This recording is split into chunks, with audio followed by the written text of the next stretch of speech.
Hello friends, a very good evening to all of you. Welcome to the live coaching classes, and I am Swati Agarwal, Faculty of Indirect Taxes from Board of Studies, ICAI. We met in the last session as well and in the first session as well. So as we know that the topic exemptions from GST is going on, and in the previous session I have tried to cover few general aspects like queries pertaining to computational problems.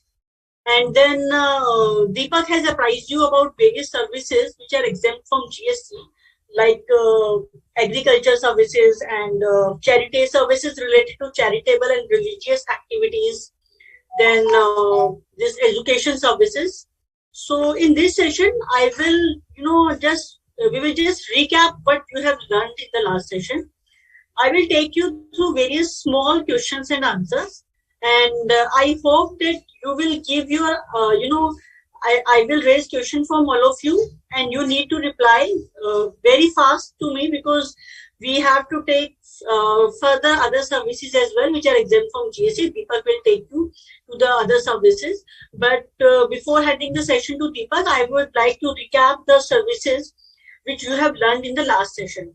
So I will read the question. You need to, review the provision in your mind and then just give me your answer. Then we will see who has given the right answer, who has understood the correct provision, and then we will move to the next question. So this will be going to be the methodology for today's session, right? I hope that you have understand it. If anything is not clear, you can ask me. So let's start with the questions and answers.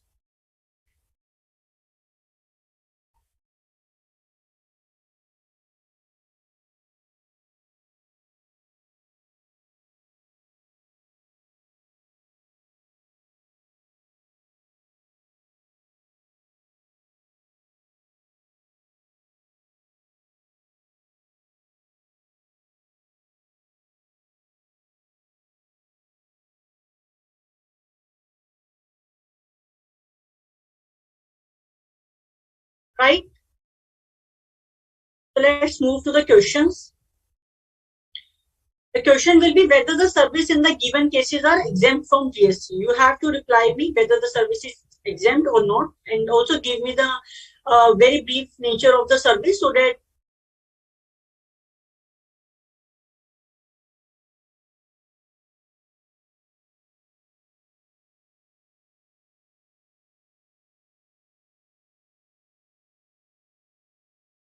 okay. So let's move to the first question. Okay. The first question is Literacy Academy, a charitable trust.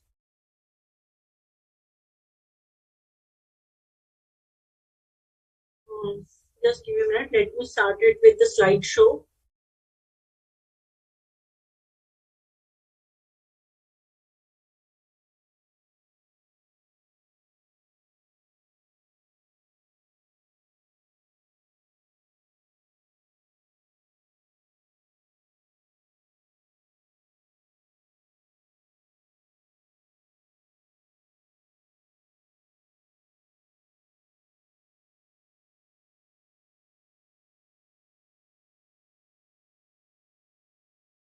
Just give me 2 minutes. Let me start the questions with a slideshow.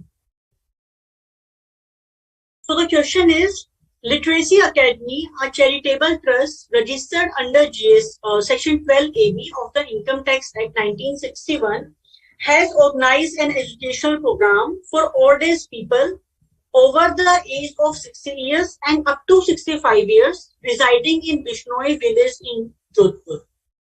So quickly tell me whether this service is exempt from GST or not. You have already gone through the detailed provision in the previous session. Deepak has very elaboratively and very effectively has made you understand.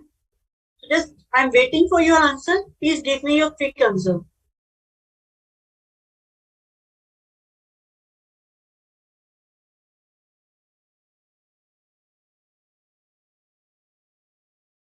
Excellent.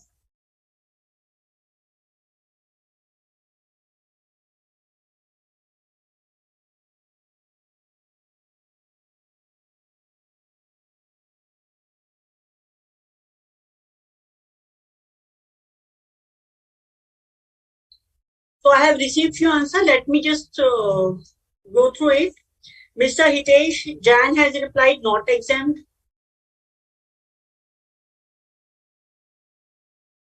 Rekha has asked a general query, ma'am. The MCQ booklet available now on ICI website is relevant for November wise. Rekha, you just need to go through the cover page very carefully. It is always written on the cover page whether the same edition is applicable for which attempt. If you look at the cover page, you will come to know.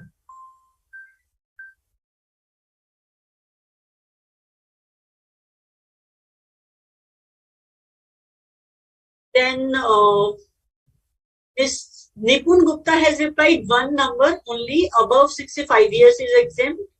Then Kamlesh Chaudhary has answered exempt as it is in rural area. Madhuri has also replied it is exempt, not exempt.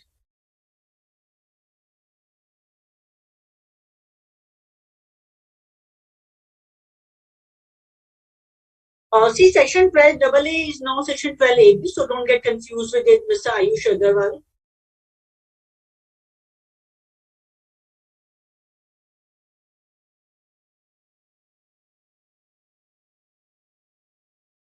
Okay, so let's look at the correct answer.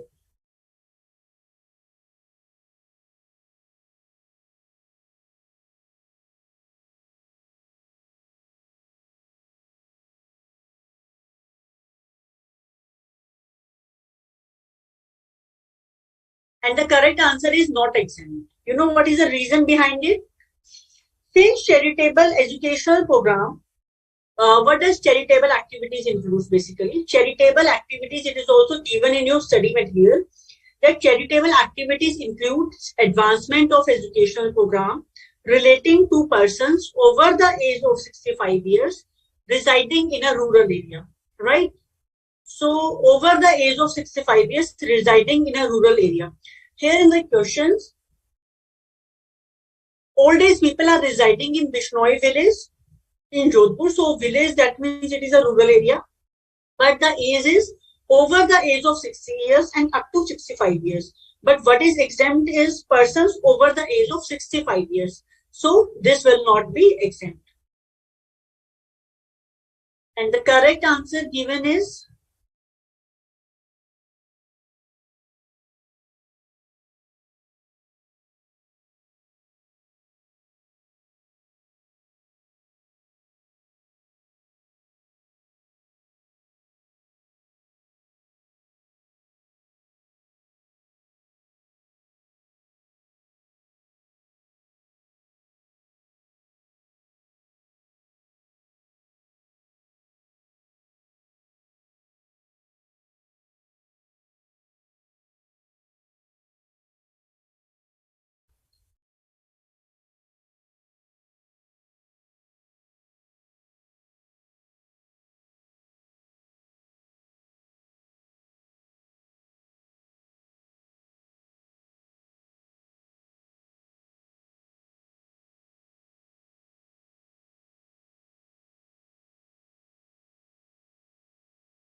Madam, you are on mute.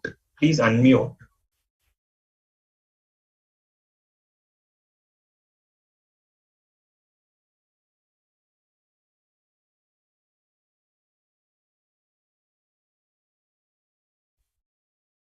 so many students have given the right reply. That is Sushil, Mr. Sushil, then Miss Shravya, and Miss Shraddha has given the right reply. And Miss Madhuri has said that I confused in age. Madhuri, please take care.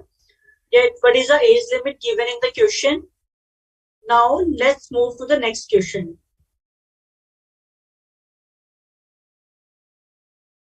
Literacy Academy, a charitable trust registered under Section 12AB of the Income Tax Act 1961, has organized an educational program for the old age people over the age of 65 years residing in city of Chandigarh.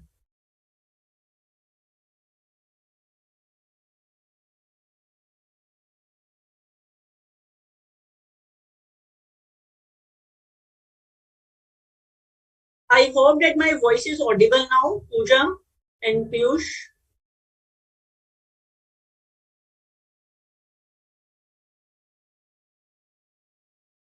Have you understood my second question?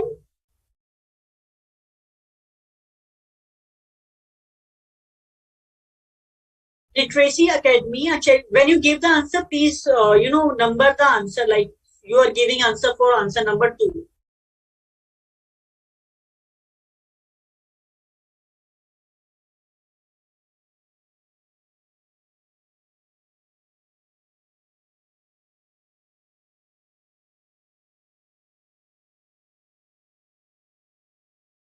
Second, I have received many answers. Hitesh has replied not exempt because it is urban area, not exempt. Nipun has replied. Madhuri not exempt. Screen sharing is not there. Ayush, whether it is, I hope that it is screen sharing is there. Rekha, rural area is means.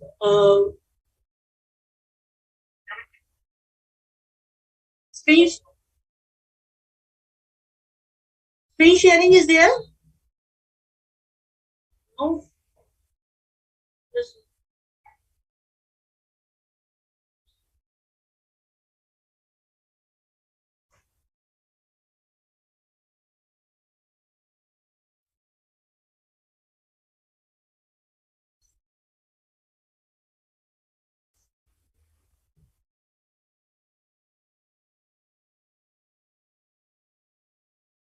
The answer is not exempt. So almost all of the students have given the very correct answer.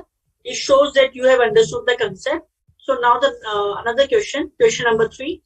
Literacy Academy, a charitable trust registered under Section 12AB of the Income Tax Act 1961, has organized an educational program for the old age people over the age of 65 years residing in Bishnoi village in Jodhpur. Answer 3, I am waiting.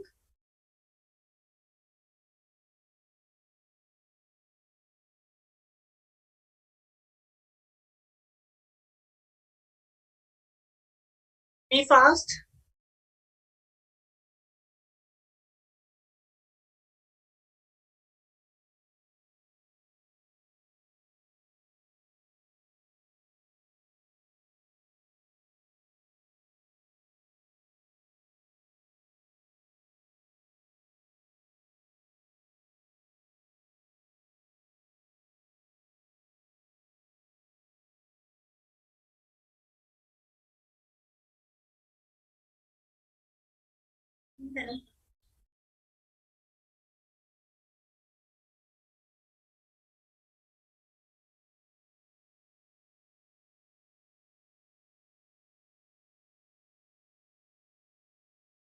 Third one, everybody has replied exempt. Mr. Hitesh, Kartik Gupta, Ankur Patel, Kirti, Shraddha, Padam Shri Kulkarni, Rekha, yes, both conditions fulfilled. Very good, Rekha. Yes, you are right. Both conditions are fulfilled in this case.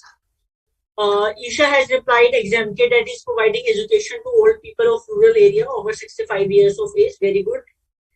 Ayush has also replied exempt. Somesh exempt. Pooja exempt. Hitesh Jain exempt. Mr. Ben Reddy has replied exempt as it is in rural area and as it is for people for age above 65.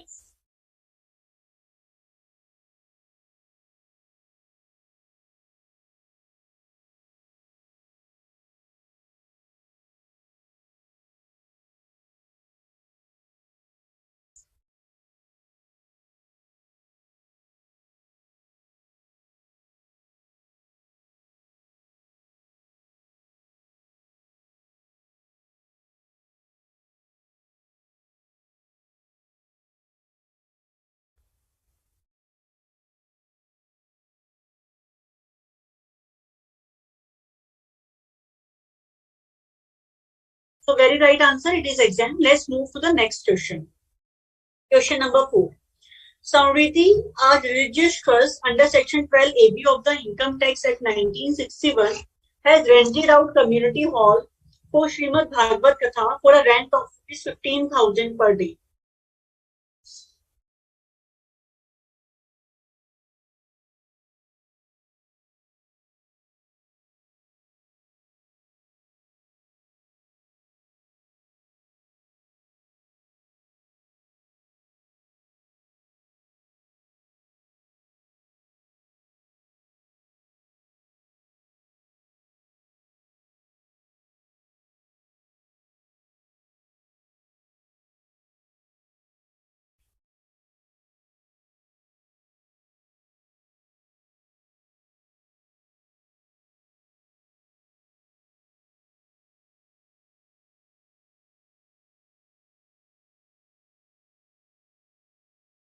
Many students have replied not exempt as it exceeds rupees 10,000. Madhuri, Nipun, Ayush, Pooja, Sneh,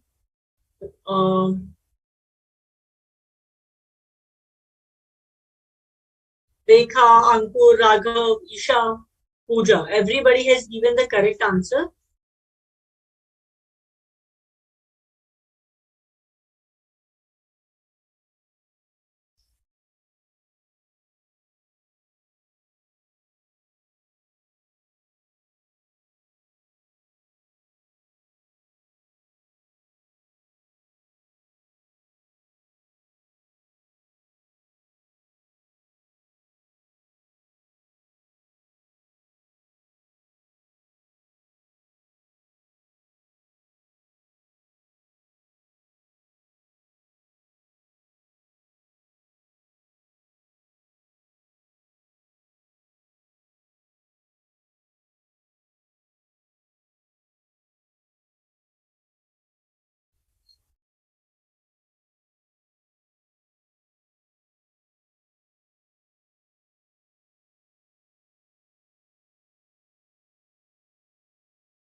So if the rent is rupees 15,000 or more per day,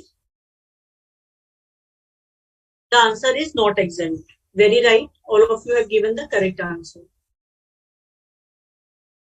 Let's move to the next question.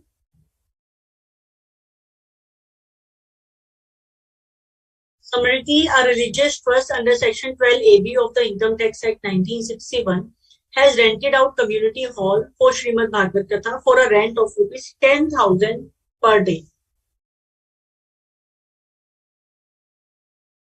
If the amount of rent is rupees 10,000 per day, then what is your answer?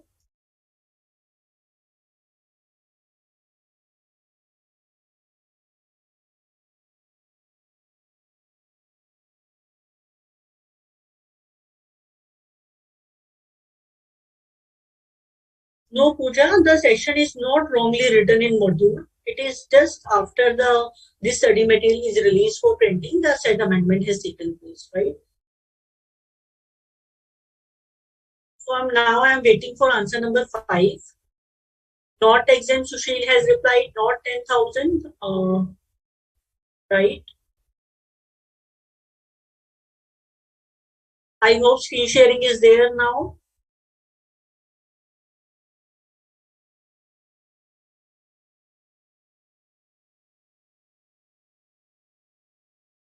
Raghavan has replied exempt, not exempt, not exempt.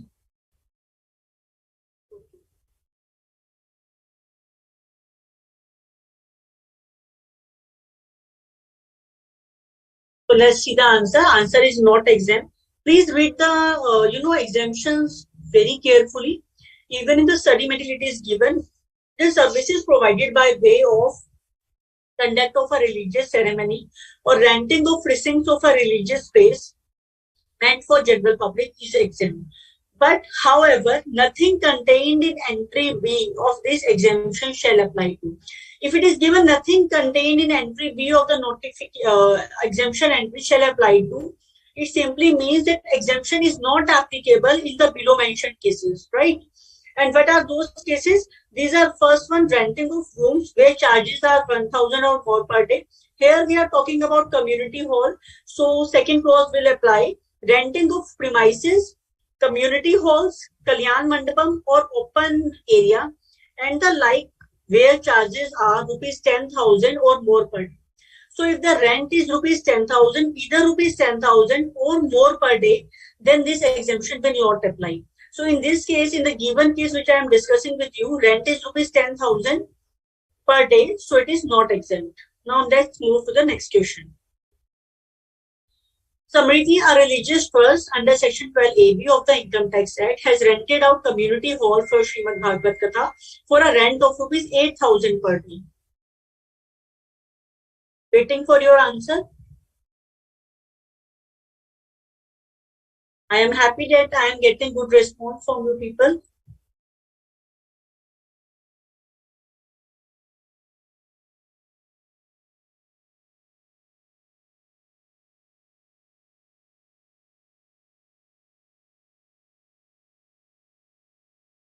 Exempt because it is less than 10,000, exempt, Mr. K, exempt, Miss Neha Gupta, exempt, Miss Rekha, exempt, Nipun Gupta, exempt, Hitesh Jain, exempt. Very right.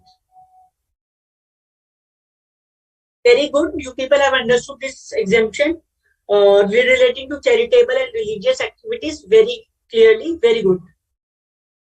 Let's move to the next question. Ram Loya is engaged in providing services relating to rearing of horses. Rearing of horses. So you must have come to know that now we have moved to the another exemption entry, that is agriculture related services. So your answer please.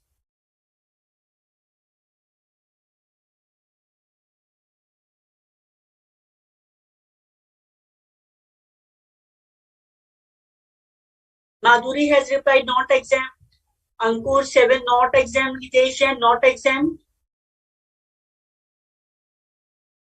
Yes, you are right. All of you are very right. The correct answer is not exempt because what does agriculture entry says is services relating to cultivation of plants and rearing of all life form of animals except the rearing of horses. So rearing of horses is basically excluded from the exemption and it is not exempt. Then Ram Loya is engaged in providing services relating to rearing of cows for milk. What is your answer?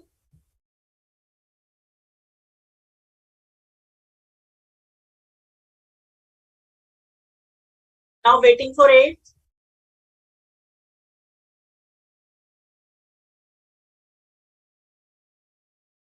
Exempt.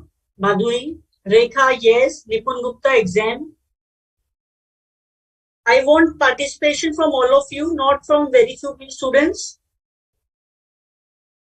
Your answer should be, in large numbers, so that we come to know that all of you are participating.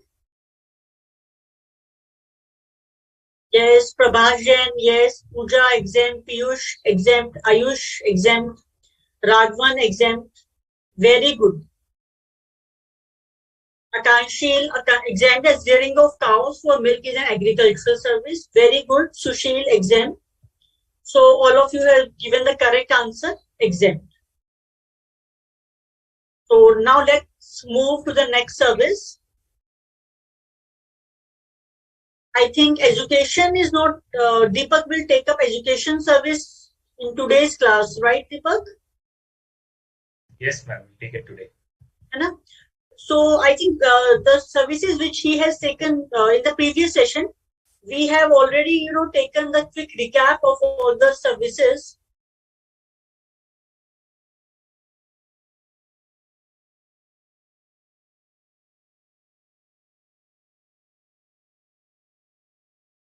So how was your experience, friends? I would like to know that this was a brief, first quick recap session. so that you know your confidence level can boost. You can come to know how well you have understood all the services, and what what are the nitty-gritties which you need to keep in mind while reading the services which are exempt from GST. Like if it is given in the charitable service, we have seen that nothing contained in this entry shall apply. So if it is given nothing contained in this entry shall apply, that means the exemption is not applicable in the below mentioned cases.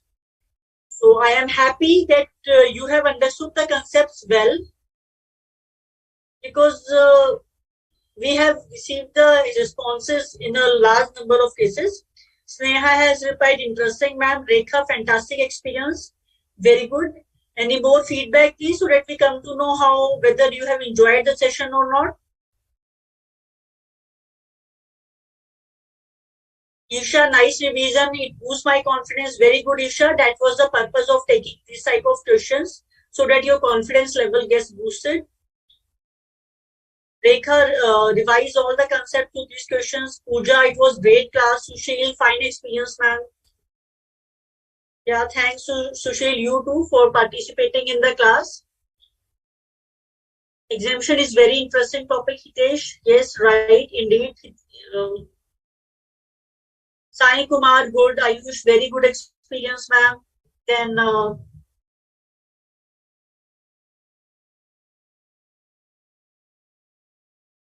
Karthik has said, ma'am, please help us with questions like those where we can remember keywords too. Yes. These are the points, Karthik, which you need to keep in mind when you are reading the law, when you are reading your anything, be it this exemption or any topic, you need to read it very carefully. What can be the catches? Each and every word has to be interpreted very carefully. Very helpful, Somesh. Very good to recognize the revision process. Prabhashan, thank you.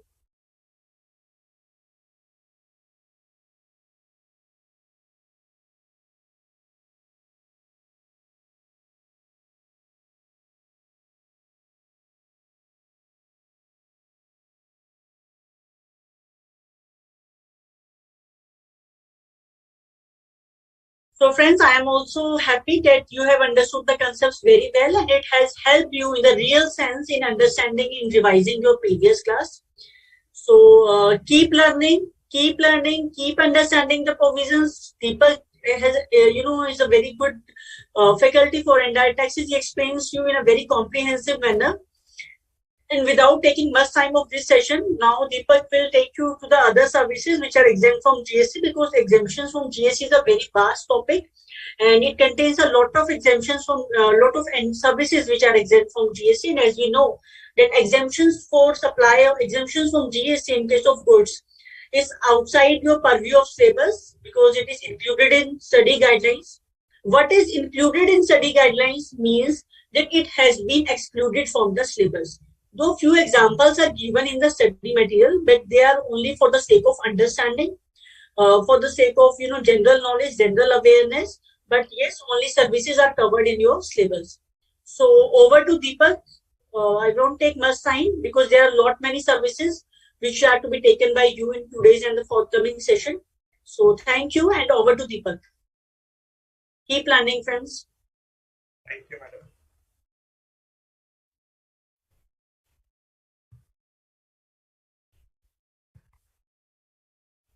Yes, ma'am. Thank you very much. So we'll start with today's session. Swati ma'am has given you a good revision round on the thing. How was your experience, madam, with the students? What do you feel? You're on mute, madam.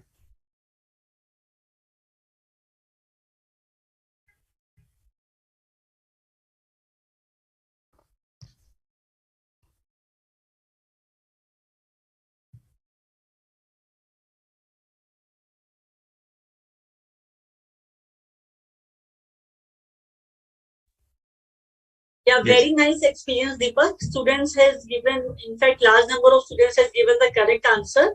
So it shows that they are learning and they are taking the full advantage of these classes. That is the purpose of Board of Studies. basically we intend to do so much efforts just for the sake of students so that they get this learning, they get the opportunity to and they can encash it as much as possible, and it shows that they are understanding the concept taught by you in the previous session very well. They are learning very attentively also, because majority of the students, in fact I would say 95, more than 95% has given the correct answer only.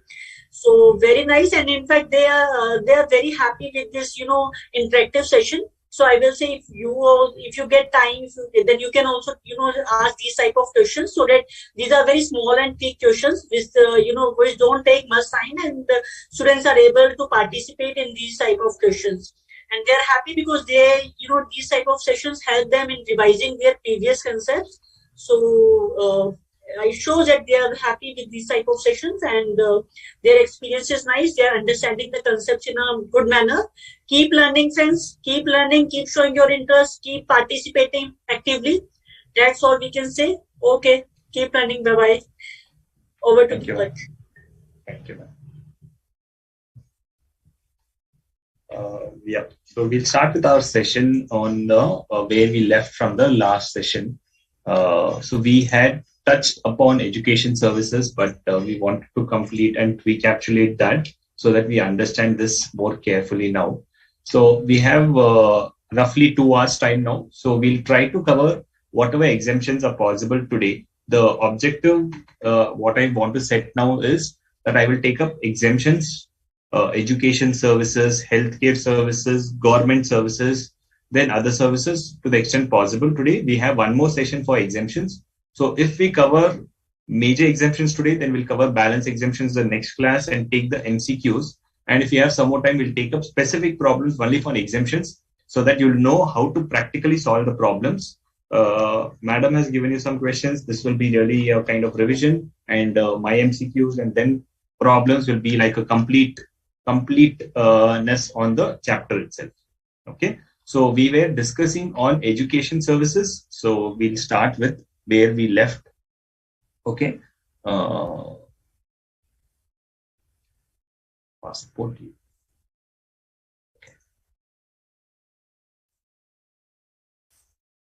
Great. Good evening, everyone again. Good evening, everyone. So education services, firstly, we have to understand there are 2 kinds of exemption in this. Okay. One is generally what services provided by education institution is exempted. That is, services provided by educational institutions to its students, faculty, and staff, and whatever entrance exams they conduct. So we can consider that also as a part of the education services itself. That is also exempt. Okay. So services provided by educational institution is exempt. That's clear. Now, what is educational institution? We have discussed that it means an institution providing services by way of pre-education school, preschool education, then education up to higher secondary school or equivalent. Education, that's what basically up till preschool, that is your kindergartens, LKG, UKGs, all the KGs are exempted, and education up to higher secondary school is exempted. Then your colleges and other institution services are also exempted, but it should be recognized by law. So education as a part of curriculum for obtaining a qualification recognized by any law for the time being enforced. So if you're undergoing your graduation, if you're undergoing your chartered accountancy course, or you're undergoing any professional course like a law course or a company secretary course, that is recognized as a part of a curriculum for obtaining a qualification, right? So all those courses are also exempted. Then education as a part of an approved vocational education course. Okay, so basic schools, colleges, we understand. Now, what is this additional approved vocational education course? That has been specifically defined. It says that approved vocational education course means a course run by an industrial training institute or an industrial training center which is affiliated to National Council for Vocational Training or a state council for vocational training in designated trades which is notified under the Apprenticeship Act. So there are some trades which has been notified under that. So only that. So if a private ITI takes up any course, okay, so then they will be exempt if it is in the respect of designated trades which is notified under the Apprenticeship Act. So just take out your reference book, wherein in page number 4.27, if you see all the recognized things have been mentioned there, wherein services provided by a private ITI only in respect of designated trades, which is notified under the Apprenticeship Act, are covered. Now, what are those specified trades? Have just been illustrated there. But basically, you don't have to remember, but as a knowledge, you need to just gather that information. What are the specified designated trades? Electrician, a wireman, a carpenter, plumber, mason, mechanic, tool and die maker, baker and confectioner, weaver, tailor, footwear maker, photographer, beautician, painter, desktop publishing operator, gardener, library assistant, cable television operator. So these are the basic courses which are approved. So if a private institution also does this, okay, then also it is exempted, but it should be for one of these trades. Okay, so that's why it's saying that services provided by private ITI only in respect of designated trades notified under the Apprenticeship Act are exempted. Okay, so in your exams, you don't have to remember these trades. They will mention in your question that this is a approved trade which is notified under the Apprenticeship Act, which means yes, it is approved. So you can consider that it can be provided by a private ITI also, private industrial training institution also. Okay, now services provided to ITI, what is so services provided by them is exempted. I said, now what is the services provided to them which will be exempted? Is only one service, which is admission or conduct of examination. Why is that so? Because in this slide we saw that the basic services of transportation, catering, and security services is not available to all institutions. It is available only to preschool and higher secondary school. Service relating to admission to such institution or conduct of examination is available to all educational institutions. Supply of online educational journals or periodicals is available to any institution which is beyond the higher secondary. So all colleges and all can get exemption for supply of online educational journals or periodicals. Okay. Then other part is boardings provided by schools and colleges. Now, when we go, we see that some colleges have kind of residential stay. You need to stay there itself, like IIM or IIT or any engineering colleges. When you go, you have to stay there itself. Okay, so are that services exempted or no? So we have to again brush up the concept of composite supply. Okay, so main service what you're going is for educational service. Now boarding is an ancillary service. So boarding is a kind of ancillary service, but the main service is education itself. Since education is exempted, this boarding also will be exempted. So as a matter of composite supply, any boarding conducted or any hostel stay conducted, which is part of the institution itself, will be exempted service. Now, boarding provided outside the college by private people will be exempted or no? There the limit that will not be exempted, but it becomes exempted if it is up to 999 rupees per day that we have seen in the previous slide. Correct? So, educational institutions providing boarding services by themselves is exempted because it's a composite supply. Now, IIMs provide courses with diploma or degree certificate are exempted, but only part. Now, they also have webinars or a kind of weekly 1 week course or a 1 month course for which they don't provide any certification. They just provide a participation certificate. Now that is not a education, is not a part of a curriculum for obtaining a qualification. That's short-term courses for which it is not recognized by a qualification recognized by any law. Then that will not be exempted. That will become taxable. Now, but if the IIM main course, what is being provided, that will be exempted. Clear on this?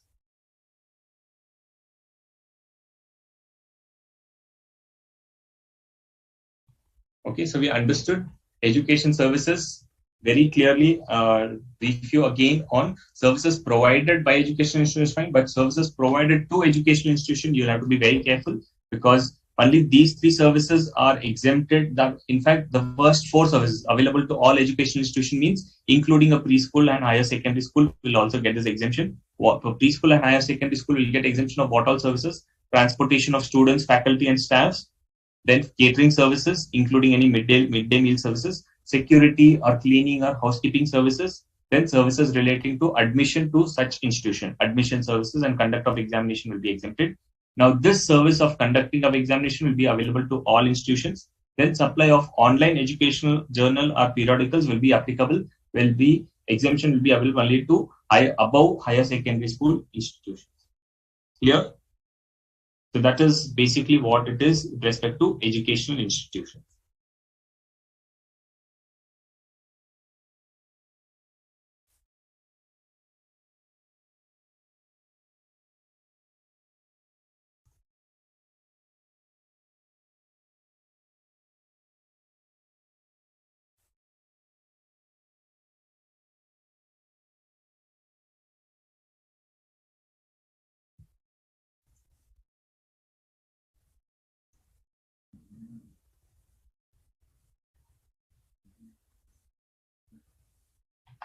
Okay.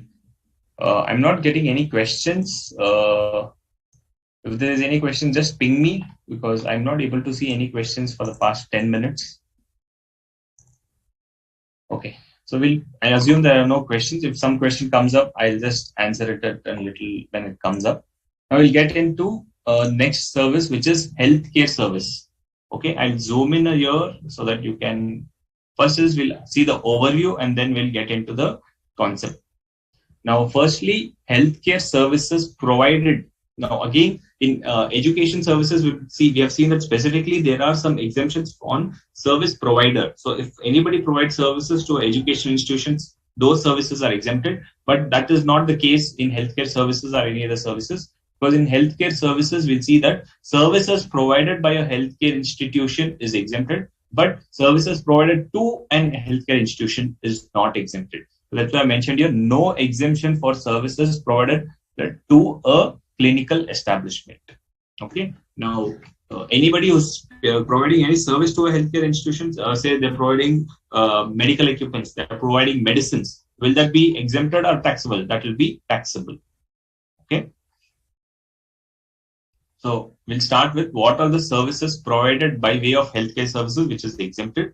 So healthcare services by way of healthcare service by. Now, before understanding that, we have to understand what is a healthcare service itself. Basically, we have said that healthcare service is exempted. So what all is exempted? Healthcare service means any service by way of diagnostic, treatment. Okay, if I use a laser, then it doesn't get zoom. So I will off the zoom.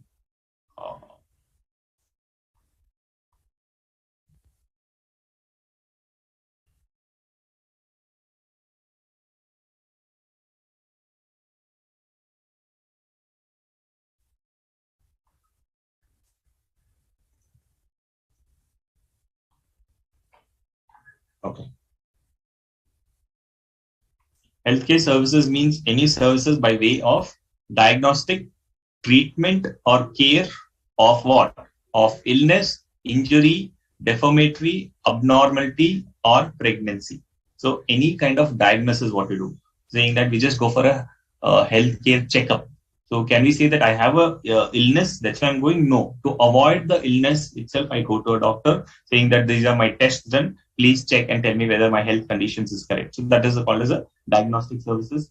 Then treatment. If I'm suffering from something, then the treatment what they do, that is also exempt. Then care also is exempt. And diagnostic would also include all the diagnosis what has been done. So all kind of blood tests, all the x-rays what is done, that is also exempted. So any services by way of diagnostic, treatment or care of illness, injury, deformity. Deformity means any kind of abnormality. Okay, suppose a bone is broken and that needs to be fixed. Okay, that is a deformity. That's an injury if it happens through an accident, but if it's through a birth itself, that is an example of deformity or any kind of abnormality or pregnancy in any recognized system of medicine. Okay, any recognized system of medicine. Now, what is the recognized system of medicine? We need to understand is allopathy, yoga, naturopathy, Ayurveda, homeopathy, Siddha, and Unani. These are the recognized system of medicine.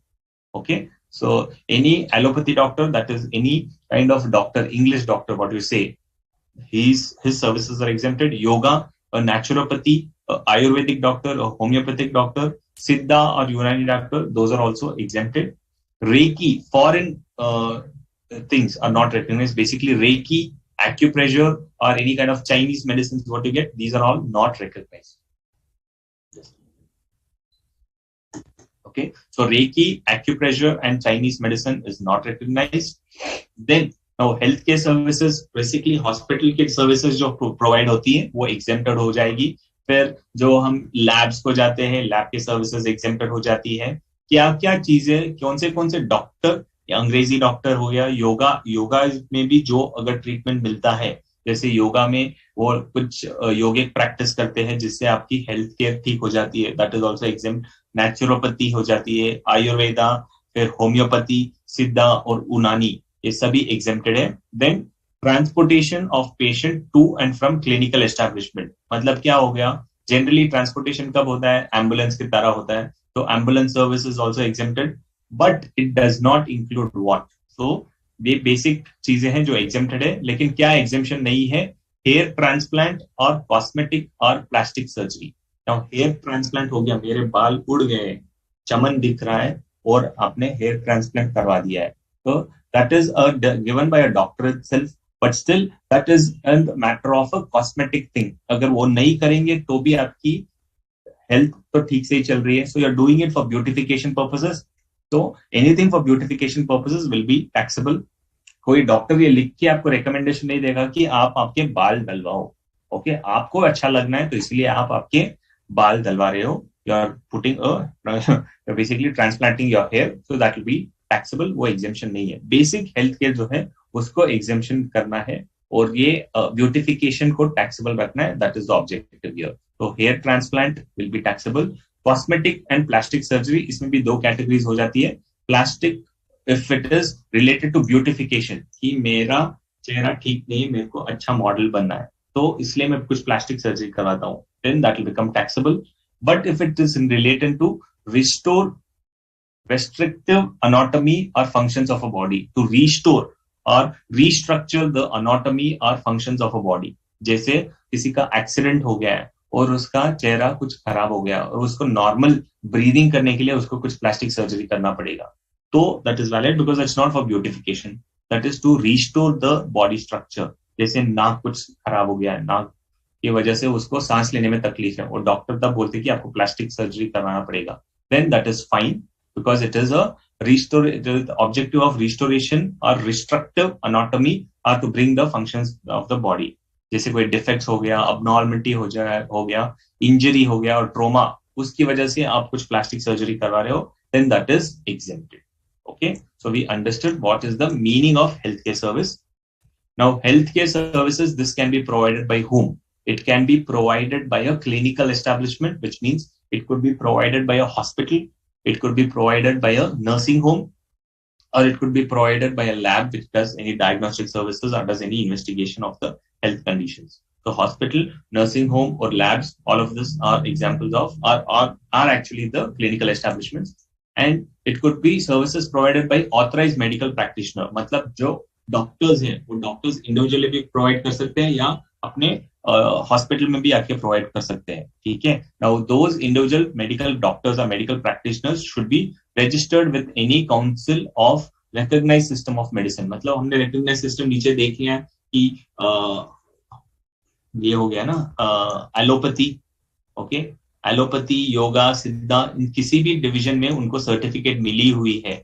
If they have got a registration with any of those council, then it is they'll be treated as a authorized medical practitioner, medical professional having requisite qualification. Okay, so जो भी doctors का requisite qualification है, if he is processing that then he is an authorised medical practitioner. इसका मतलब क्या हुआ, clinical establishment तो exempted है ही और ऑथराइज्ड मेडिकल प्रैक्टिशनर भी एग्जेम्प्टेड है. सपोज मैं हॉस्पिटल जाता हूँ, hospital gives me hospital services and hospital के सर्विस को कौन प्रोवाइड करता है, doctor. Doctor provide service to the hospital and hospital provide service to me. So both of that is exempted. The first is when I go to the hospital, that is exempted under this clinical establishment, and the services of a doctor provided to the hospital is covered under this, which is authorized medical practitioner. Now, अगर वो authorized medical practitioner अपना कुछ clinic चला के भी करता है, so will that also be exempted? Yes, that will also be exempted because he is providing in his individual capacity, but he is a authorized medical practitioner, so that is also exempt. Then paramedics. Apart from doctors, we need other people also who are trained healthcare professionals. Examples are nursing staff, physiotherapists, or any technicians, like X-ray बनाने के लिए X-ray technician चाहिए. All of those are called as paramedics, and उनके services are also exempted. So healthcare services provided by clinical establishment, authorized medical practitioner, or paramedics, all these services provided by them is exempted. Then ambulance, which is basically for transportation of patients. So healthcare services and ambulance are exempted. Then what is exempted? Services by veterinary clinic. Matlab, in relation to healthcare of animals and birds, that is also exempt. So only human related treatment nahi, veterinary or doctors, veterinary hospitals, unke services are also exempted. Then operator of biomedical waste treatment facility. Okay, like जैसे हम लोग hospital जाते हैं, so there is a bleeding happening, तो उसकी रुई लेके रुई पोंछेंगे, they'll put it in the dustbin.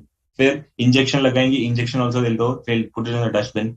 Then कुछ और भी बैंडेज वगैरह डाल दिया, that also they will remove. Now will they put all that in one dustbin? No, they have to segregate into various dustbin, क्योंकि various states में ये rule ला दिया गया कि that you have to bifurcate your waste, और जो भी waste है वो आप ऐसे कूड़े में नहीं फेंक सकते. This has to be recycled in a proper manner. So that is a work of a biomedical waste treatment facility. Now this biomedical waste treatment facility के कुछ private players है और कुछ government players है, they take the waste and do a recycling of it. Now this they do it on a monthly basis or on a weekly basis. कहेंगे कि I will take your waste and do the recycle as per the laws of the government. Okay, so he is an operator of a biomedical waste treatment facility. Is ये operator will charge some service charges to the hospital or to a doctor. Now that is also exempted because वो उसको help कर रहे हैं as a doctor कि that his waste is being recycled. So operator of biomedical waste treatment is also exempted. Then services by cord blood banks. Okay, preservation. What is a cord blood bank? Though कि जब a child is born, he has something called as a stem cells which is there in his umbilical cords. Okay, जो umbilical cord में है ना, you have some stem cells which is a very good kind of a reactor or kind of a protector in whenever there is a bigger problem which comes up. So stem cells banks रहते हैं who preserve the umbilical cord and preserve the stem cells of it. They'll preserve it in a deep cooling system which can be used after 20-30 years also. Okay, so उसकी services जो है that is also exempted. Of course, कल परसों के जो GST Council now they want to withdraw it, but अपने exam के लिए तो exempted है ही है because the notification is not yet come. आएगी तब भी वो आपको next to next attempt में applicable होगी. So as of now, services by cord blood cells is exempted. Preservation, what do they do? They do preservation of stem cells and other ancillary services in relation to preservation. जैसे preservation हो गया, then they do any other services कि आपका नहीं है या किसी और को चाहिए. So if they sell that, that is also exempted. So services, ancillary service में क्या क्या cover हो गए? Services by veterinary clinic, services of biomedical facility, and by cord blood banks is also exempted. Now, with respect to this, is there any questions? If not, then we'll move ahead with the circulars.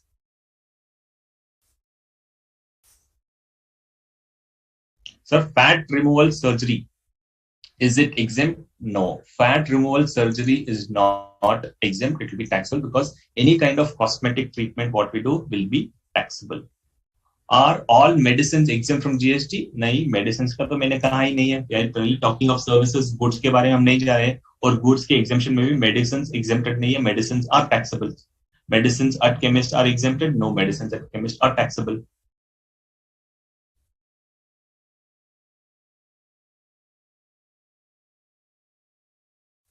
I already taught healthcare in the previous class. No, Sneha, I did not teach healthcare in the previous class. So services by clinic at Patanjali will also be exempted. Yeah, it is a yoga, it is a medical thing itself. So it is using Ayurveda as a thing. So services by clinic at Patanjali will also be exempted. Technician services exempt in hospital only or exempt in private lab also. So anywhere it is exempted. Hospital or private labs are also exempted. Fat removal surgery can be essential sometimes.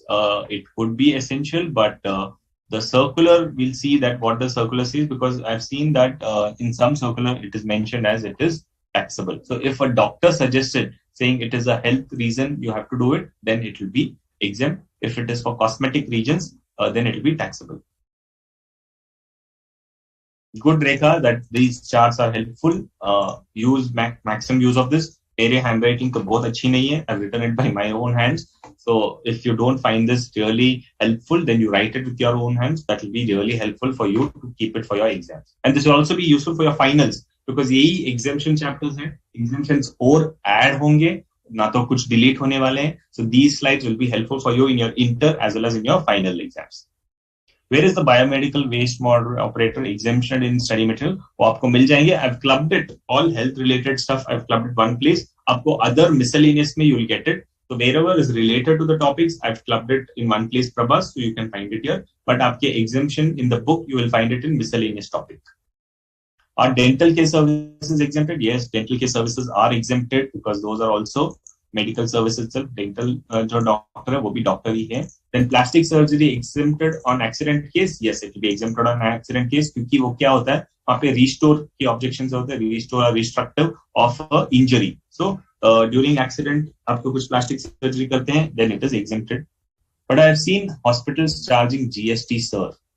कौन से hospital आपको health care पे charge करते हैं? आप एक बार check कीजिए whether what kind of treatment it is. So any kind of cosmetic वगैरह होता है तब हो जाता है, but hospitals के pharmacy तो आपको charge करेंगे ही है because the service what we are saying is healthcare service is exempted, not the healthcare products. जैसे आप healthcare products लेंगे kind of आप जैसे मेडिकल डॉक्टर्स आपको ऑक्सीजन लेने की मशीन्स प्रोवाइड करते हैं, नेबुलाइजर प्रोवाइड करते हैं, तो all those products are taxable, medicines are taxable, medical services, medicine services, hospital services, health care services are exempt.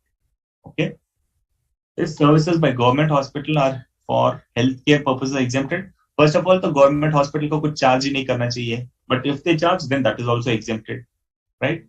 Shiver operation is exempted. What is shiver operation, Sushil Kumar? Can you please explain that? Sir, other than hair transplant and surgery treatment, which are essential for human being, yeah, then those are all exempted. So the question is whether other than hair transplant and surgery treatment, which are essential for human being, is it exempted or taxable? Which is essential for human being, those are all exempted itself. Okay. Now circulars क्या बोलते हैं? Circulars बोलते हैं कि room rent to inpatients exempted है. जैसे हमने कहा था कि health educational services, when hostel services is there, mainly you are not going for hostel services, you are going for educational services. So that is a composite service यहाँ पे wherein you have to take a hostel service. So hostel was exempted. Similarly here also when you go for a treatment you have to be in the hospital. कभी inpatient, outpatient होता है. Outpatient में you just go visit the doctor and come back. लेकिन when you have to go for a surgery or treatment जहाँ पे आपको hospital में भर्ती होना है, you have to get admitted to the hospital and you have to take some room. तो आपको रूम रेंट चार्ज लगेगा. सो रूम रेंट चार्ज के ऊपर whether GST is applicable, no, because it's again a composite supply wherein you're going for a treatment and room rent में आपको रुकना पड़ रहा है and you have to pay the room rent, that is exempted. Then senior doctors or consultants provide services to hospitals, right? कभी how the hospital system works is that they charge something called as a hospital fees, the room charges, and this considered doctor fees. So all of that is exempted. Now for this, doctor raises an invoice to the hospital, right? On this services, is it exempted? Yes, because it is a healthcare service again provided by individual doctor to hospitals, that is also exempt. Then amount charged by hospitals, including retention money and fees to doctors, all is exempted. So basically क्या होता है, hospital के bill में doctor का bill भी orders होता है, like doctor visiting charges, doctor consultation charges, and the retention money is and fees to doctors is also included. So everything is exempted. Food to inpatients, okay?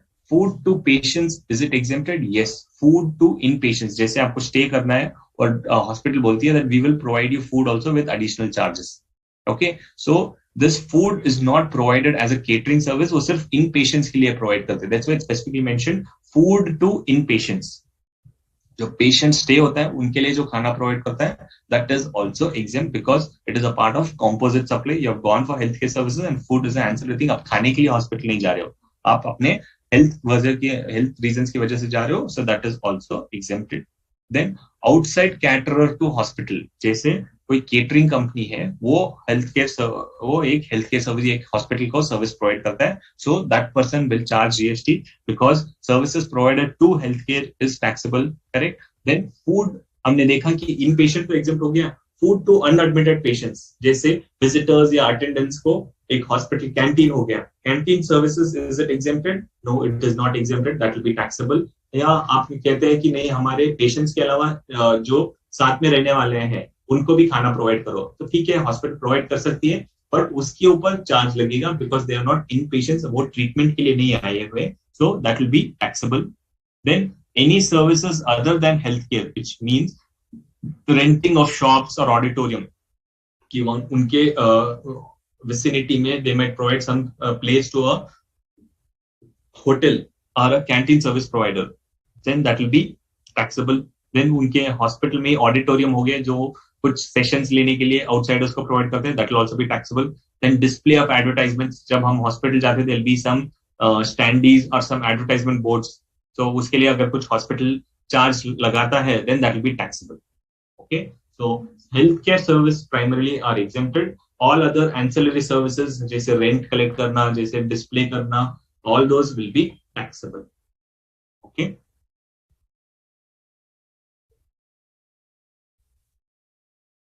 Severe operation services like brain operation, heart operation, or kidney transplant are exempted. Yes, they are all exempted, Sushi. So that is what is basically healthcare services. Now we'll understand in detail through some explanation of the definition itself. Healthcare services, services by a veterinary clinic in relation to healthcare of animals or birds is healthcare service. Services by way of healthcare services by a clinical establishment and authorized medical practitioner or paramedics. Services provided by way of transportation of a patient in an ambulance other than those specified in A above. Okay, services provided for transportation other than what is specified A. So there is a bifurcation there, nothing much.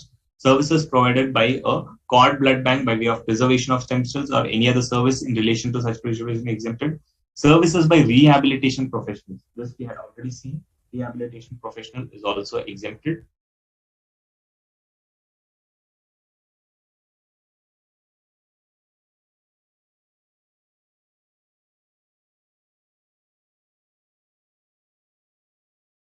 Okay, so services by rehabilitation professionals we had seen. So when a rehabilitation professional provides services to the rehabilitation center, that is also exempted.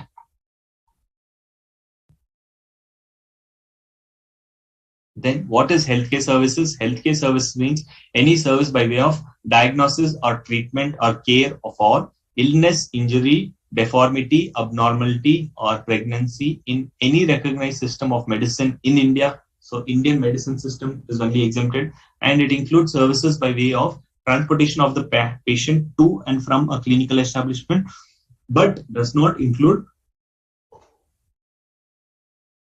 hair transplant or cosmetic or plastic surgery, except when undertaken to restore or to reconstruct anatomy or functions of a body affected due to congenital defects, development abnormalities, injury, or trauma. Okay, so this is what is the definition of healthcare services, which you have covered in the slide itself. So your slide is comprehensive and it covers everything. Consultancy services provided by doctor to patients is leviable? No. Consultancy services are also as a matter of diagnosis, so that is also exempted. Then rehabilitation means what? Rehabilitation means bringing back to normality. जैसे कोई addict है, is addicted to drinking or is addicted to drugs, and you want to bring him back to normalcy, so you'll send it to rehabilitation. So what they will do is they will take care of him, they'll bring him out from that condition. They will at least try to bring him out from that condition, because once you are addicted, to get out of it is very bad, very, very tough. So these rehabilitation centers try to bring out from abnormal situation to bring him to normal situation, ताकि once he comes back, he is not stuck to these drinking or drug addictions. Counseling is giving them advice. Okay, giving them kind of your counseling session happens wherein if you are kind of getting too much of anger or you're getting too much of anxiety, what do? You just can't take medicine for everything. So you have to go to a counselor and discuss things with them or talk out things what you have. So you need somebody who can talk to you or who can listen to you, more important. You will find people whom you can talk to and things like that, but you will find very people who will listen to you. So these counselors listen to you and suggest something. So that is a counseling session. So that is also called as that is also covered under the healthcare services. That is meaning of counseling. What is rehabilitation professionals? Rekha, as I explained, rehabilitation professionals are those who take this activity of providing rehabilitation to any kind of people who are addicted to any kind of things. Okay, so this rehabilitation professional understands the patients and gives suggestion, provides ways how we can come back to normals. Okay, so we'll move to the next exemption. Healthcare services was very simple, right? Now we'll get back to get into a complicated service, which is government services. Any more questions on healthcare services before we go there? Yeah. In short, services to hospital is taxable and from hospital is exempted. Right? Bang on, Somesh Karan. But services from a pharmacy, medicine is taxable, that is not exempt. Is services exempt or treated different if persons are resident or non-resident, sir? No. Services provided by a hospital, जैसे foreigners, India is very good destination for healthcare. So foreigners also come to India. So residential status यहाँ पे matter नहीं करता है. So services provided by a healthcare services to a resident or a non-resident, both are exempt. Good question.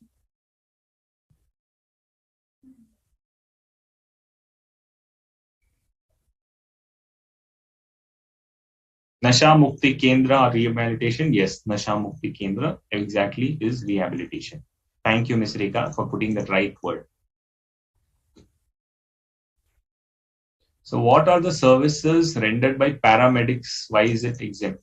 Paramedics जो होते हैं, जैसे nurses होते हैं, आपको हॉस्पिटल में जाना है तो डॉक्टर कितना ट्रीट करेगा? डॉक्टर विजिट करेगा, लेकिन जो नर्सेज है आपका टेक केयर करेंगे, पूरे दिन हॉस्पिटल में वो रहेंगे right? And they will give the timely medicine, timely injections, timely drips चढ़ाने हैं, timely glucose देने हैं. That will be given administered by the nurses. So that is very much important. और उसके अलावा क्या होगा, जब your bones are not well and things like that, then you need a physiotherapist who will bring back the movement in you. They will suggest, he will do the exercise for you, right? So he will move your limbs, move your hands and legs. So that is kind of recovery itself, because if that doesn't happen, just taking medicines is not sufficient. That's why the essential, along with healthcare professionals, along with doctors, paramedics are also covered. So that's why they are also exempted.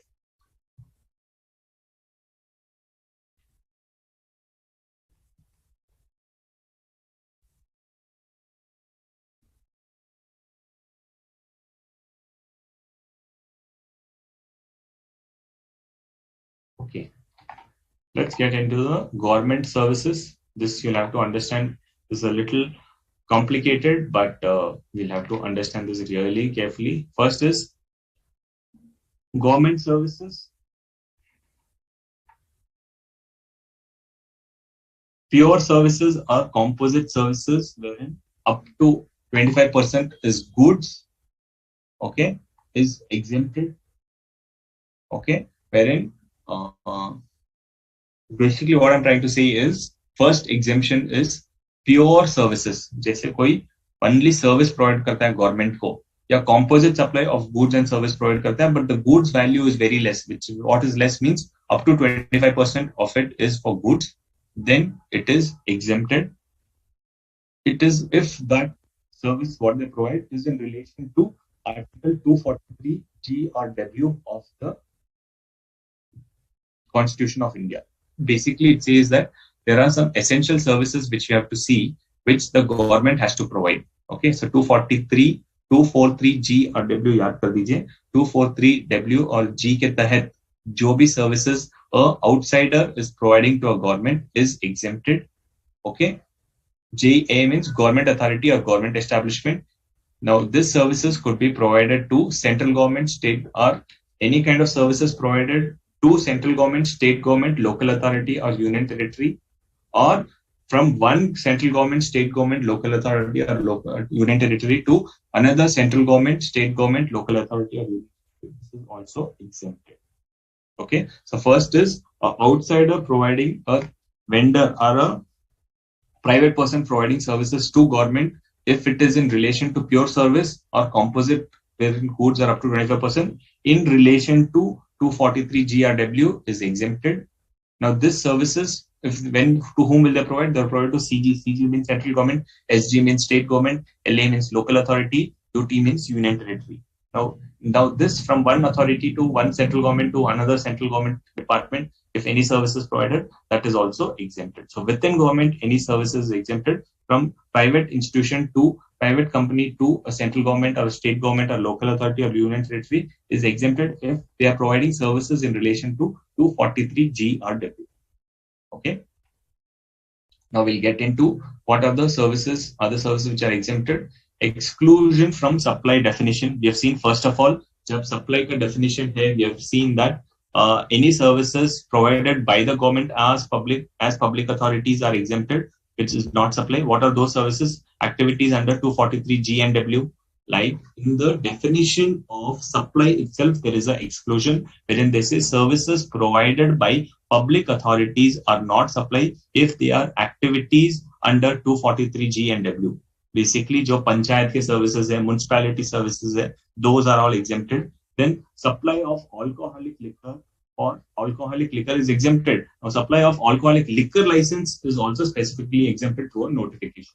Okay, so we know under the supply definition itself, we've seen that alcoholic liquor for human consumption is outside supply. Then they've said that certain services will be exempted through a notification.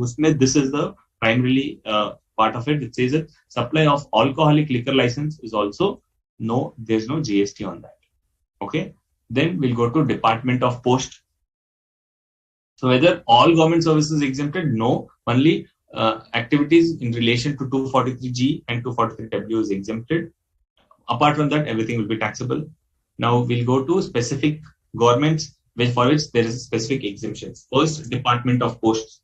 So Department of Post providing any kind of services to central government, state government, local authority and union territory is exempted. So post, agar there is a kind of departments, government departments gives notices, right? If you go to income tax, earlier they used to give us a physical notice. Now most of the VAT departments or the GST department give you a notice. For this notice, they will go to the postal authority and stamp on this. Stamp will be essential. But if they go for a stamp, are not exempted. So stamps they have to put. That they have to pay. But if it's a speed post, then the speed post will charge some service charge. Speed post charges. जब हम लोग भी individual जाते हैं speed post पे, they will levy some charges on that. GST will be applicable. But if a government goes for it, then it will be exempted. So Department of Post Services to government is exempted. Then other than government, what happens if it is for SPAS sale? If it is these services, okay, speed post, okay.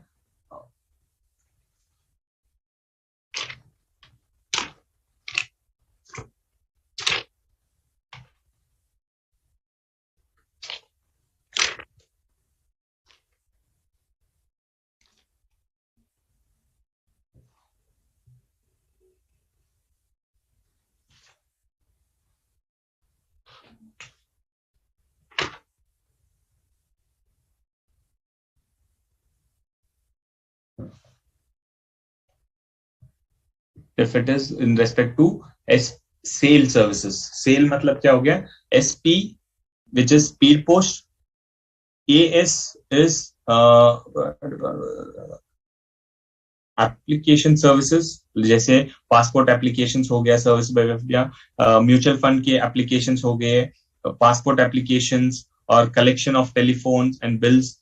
Those things are AS, which is basically passport, bonds, mutual fund as a agency services. So I can say AS is agency services, LI is life insurance services, EP is express parcel.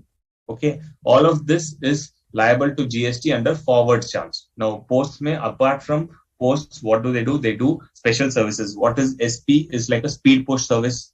Okay, speed post service, agency services, which is passport, bonds, mutual funds के agency charges वो collect करते हैं. Then life insurance बेचते हैं.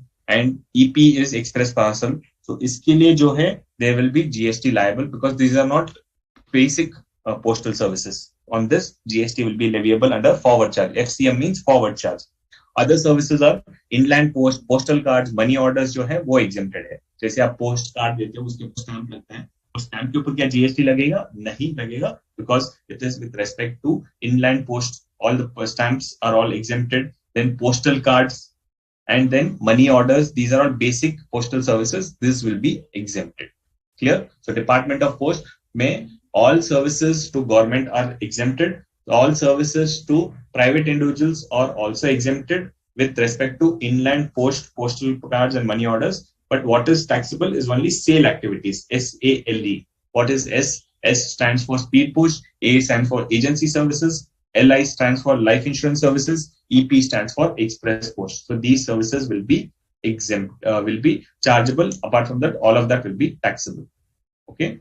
Then ports or airport services, basically aircraft or vessels जो है वो inside or outside the port, so will be chargeable to GST. Okay, so ports और airport services क्या क्या हो जाएंगे? एयर ट्रैफिक कंट्रोल, फ्लाइट हॉलिंग, मतलब फ्लाइट को रुकने के लिए जो जगह देंगे उसके लिए भी चार्जेस कलेक्ट करेंगे.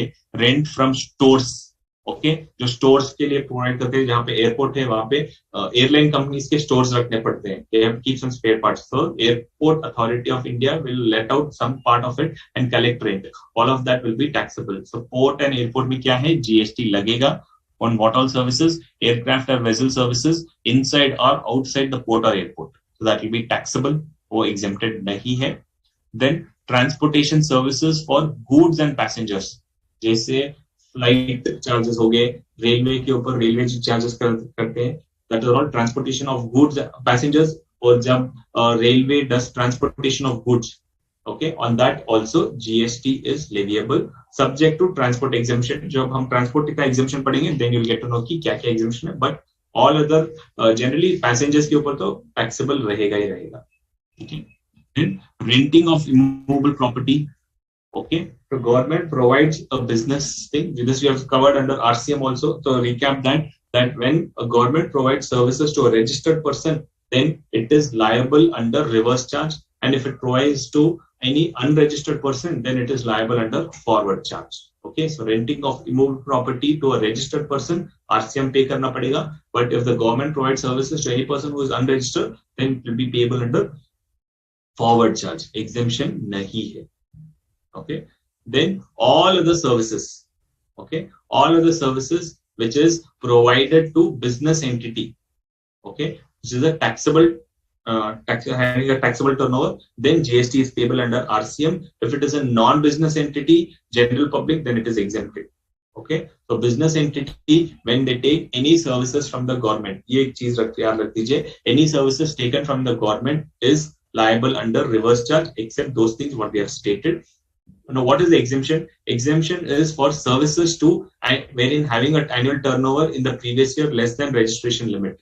अब मेरा turnover less than the registration limit था, so 40 lakhs is the registration limit in my state and 20 lakhs for services, and I am a so provider of goods. तो मेरा limit क्या हो गया? 40 lakhs. So we know, no, the each state wise and category wise exemption limit, the threshold limit changes. Now for my state, say it is 20 lakh for services and 40 lakhs for goods. So if my turnover is less than 40 lakhs in the previous year, then if I take any services from the government, it is exempted. I don't have to pay under reverse charge also. But if my annual turnover is more than the registration limit, then I have to pay services. I have to pay GST. For non-government entity, if the consideration is less than 5,000, again, then no GST. If I'm paying anything more than 5,000, then reverse charge will apply. Then if it is to government, example, police providing service to MLA, one government providing service to another government. जैसे MLA वगैरह को police protection चाहिए. So that services provided to MLA will be exempted. Services from one government entity to another government entity is exempted. Clear on this? Then there are specifically exempted special services which I will discuss here. But till now, is it clear? Or any point which is not clear, which I can explain it again. What is RCM and FCM? RCM is reverse charge mechanism. FCM means forward charge. मतलब normal जो service provider है, that he will charge. Like if the government is providing services to anybody, जैसे हमने यहाँ पे देखा है, providing services to unregistered person, it will be under forward charge. मतलब rent will be collected by the government. Along with it, they will collect the GST and pay it to the GST department. Okay, so renting of immovable property is not exempted. all others, लेकिन अगर renting of immovable property है, if one government is providing to another government entity, जैसे एक space हो गया है, on that they want to provide services to a kind of another government entity, then that will be exempted, because services from one government entity to another government entity is exempted, but services from one government entity to private entity will be taxable with respect to renting of immovable property.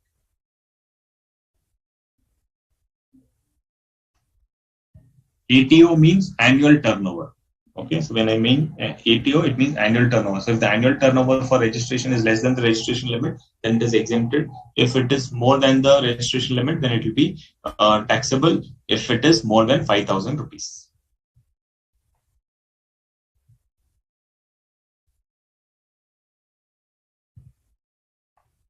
Please explain other services, please. Okay.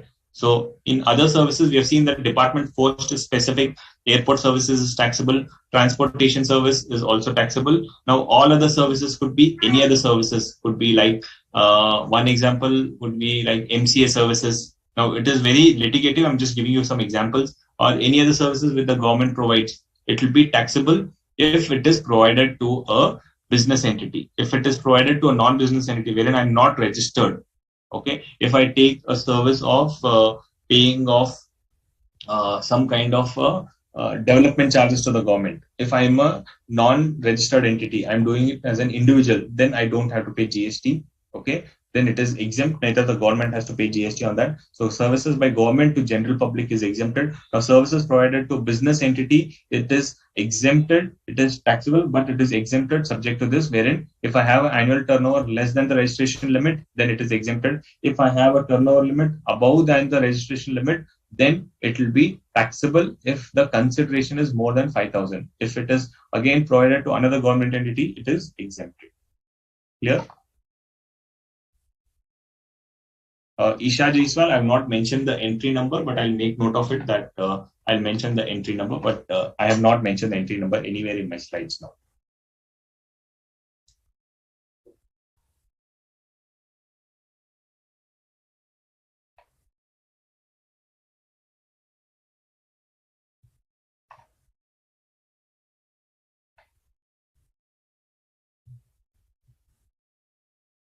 GA and GAE means GA here means government authority and GE means government entity.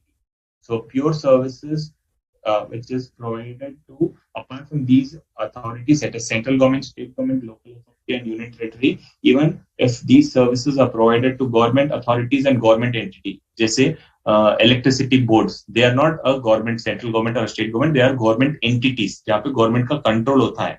So they are all government entities. So that is any pure services are providing with respect to 243G and W, वहां पर भी exemption मिलेगा.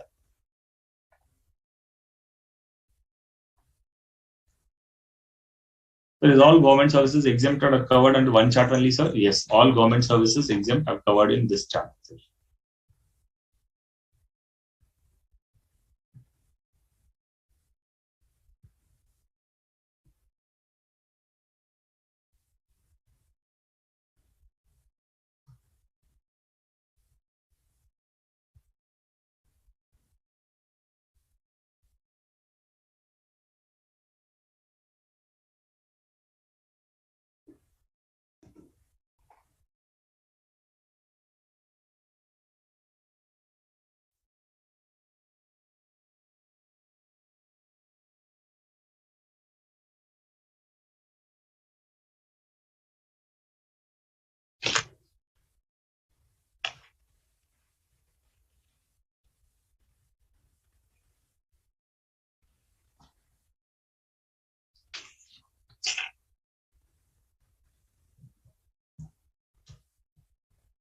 Entry number 8, Ayush Agarwal, you're saying central government to central government services provide नहीं कर सकते ना?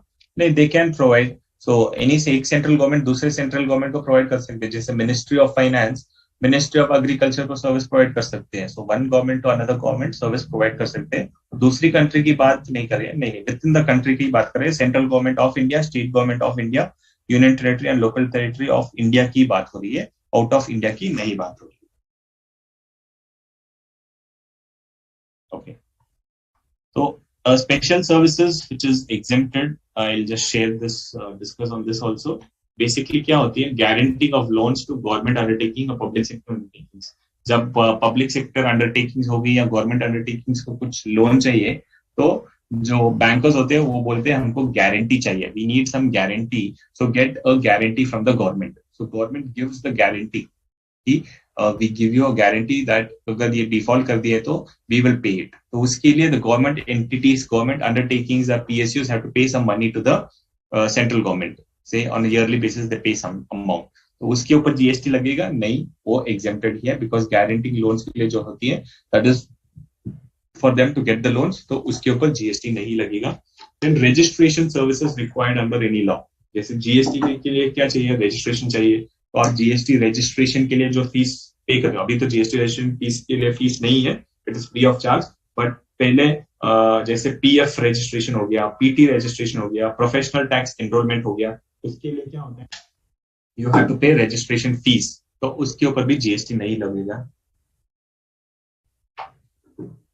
Registration services required under any law. Okay, तो अगर कुछ रजिस्ट्रेशन फीस कलेक्ट करते हैं उसके ऊपर भी जीएसटी नहीं लगेगा. Then testing, calibration and certification services. जैसे गवर्नमेंट के लैब्स होते हैं जहां पे टेस्टिंग, कैलिब्रेशन मतलब क्या होता है, वेदर दैट अभी व्हील अलाइनमेंट जैसे होता है, वेट अलाइनमेंट, अभी वेइंग स्केल क्या है जो वो कैलिब्रेशन सही है या नहीं, वो टेस्टिंग के लिए वो कैलिब्रेशन सेंटर के लिए जाना पड़ता है. या कुछ सर्टिफिकेशन के लिए, प्रोडक्ट टेस्टिंग, प्रोडक्ट के सर्टिफिकेशन के लिए सर्टिफिकेशन लैब्स के पास जाना पड़ता है. All of that is also exempted. Passport, visa, driving licence, birth and death certificate, इसके लिए भी जो भी गवर्नमेंट के चार्जेस रहते हैं दैट इज ऑल्सो exempted. जैसे आप डीएल बनाते हो, डीएल के लिए गवर्नमेंट का वहां पे फीस पे करना पड़ता है, वहां that is also exempted. Passport के लिए हम भी पासपोर्ट चार्जेस लेते हैं, that is also exempted. Tolerating non performance of a contract means जब भी वो कुछ फाइन्स या लिक्विडेटेड डैमेजेस कलेक्ट करते हैं, that is a act of tolerating non performance of a contract. जैसे मैंने कॉन्ट्रैक्ट लिया गवर्नमेंट के साथ, वो कैंसिल कर दिया है, अब जब कैंसिल कर दिया government will collect some charges from me because of the contract है. अब कॉन्ट्रैक्ट ब्रीच कर रहे हो, कॉन्ट्रैक्ट ब्रेक कर रहे हो, उसके लिए कुछ चार्जेस कलेक्ट करते हैं. So that is tolerating non-performance of a contract. उसके ऊपर भी जो चार्जेस लेगा, on that also GST is not leviable. Assignment of rights to use natural resources by an individual or farmer. So अगर natural resources use करने के लिए आप rights assign कर रहे हो, government is assigning some rights, and if it is giving to only an individual farmer, then it is exempted. Then deputing officer after office hours, जैसे inspection, contract, continuous staffing, मतलब जब भी heavy काम होता है और private institutions, then government assigns some deputy officer, मतलब government का काम है, after officers if they do something that is also accepted. Then access royalty connection contractor to collect royalty on behalf of the state government. जैसे mining वगैरह हो गया, mining में royalty collection के लिए क्या होते हैं, वो एक कलेक्टर को अपॉइंट करते हैं. So access royalty connection contractor to collect royalty on behalf of the state government, that is also accepted. Services of rehabilitation professional हमने पढ़ाई है, services of rehabilitation professional to rehabilitation centres run by the government is exempted. Then services of old age homes where the consideration is up to 25,000. Now this old age home is run by the government, then that is also exempted. So these are the special services which are exempted.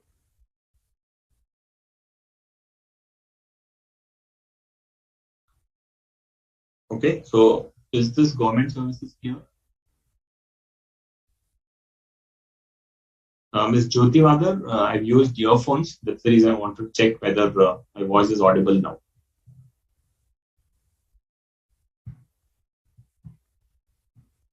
Okay, government services काफी लंबा है, so we have to kind of memorize few things. Special services I've given in such way ताकि जैसे rehabilitation services हो गए, हमने health care में cover किए हैं, ओल्ड एज होम हमने ऑलरेडी charitable organization में किया, but exemption is available even to government. So it's I've done a reproduction of there in that place as well as here, ताकि it gets covered in both the places.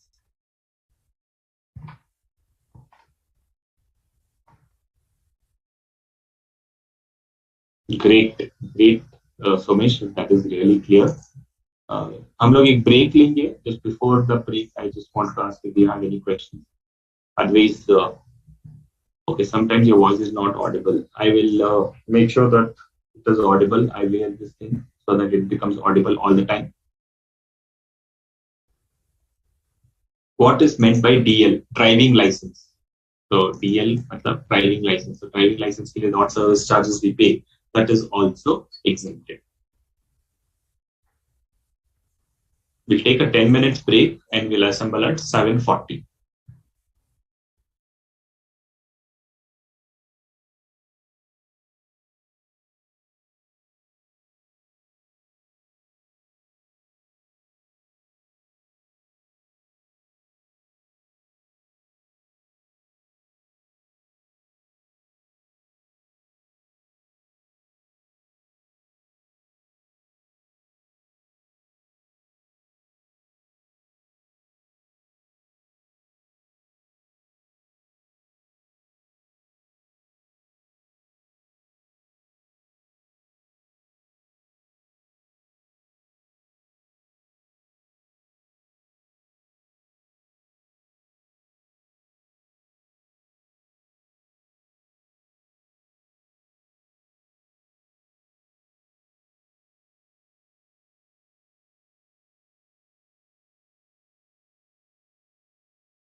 So we were discussing the government services, and just share the presentation again.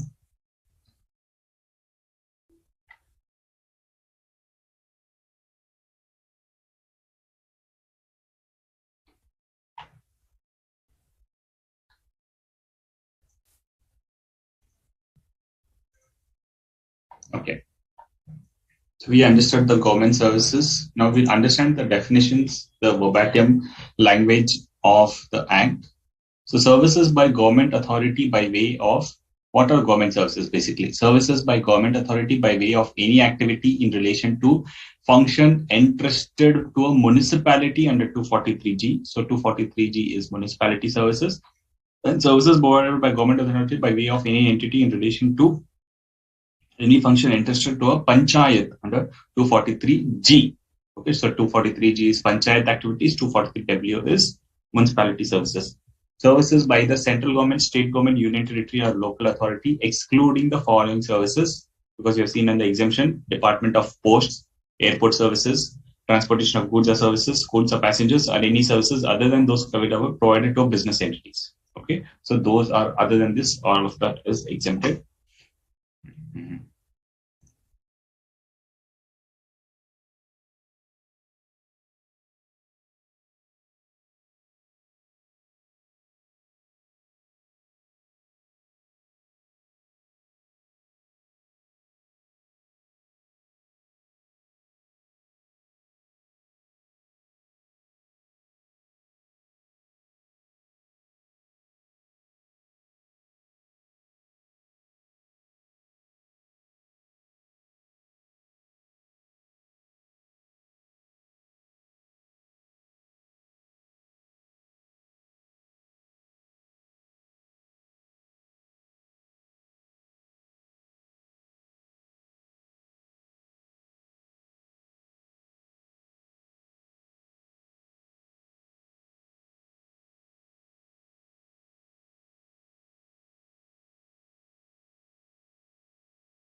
Recording in grants received by progress. the state government, central government, state government, or any authority, any person specified by central government. So the central government can give it by themselves, or they can appoint a PSU, or public sector undertaking, to give this grant. Hello.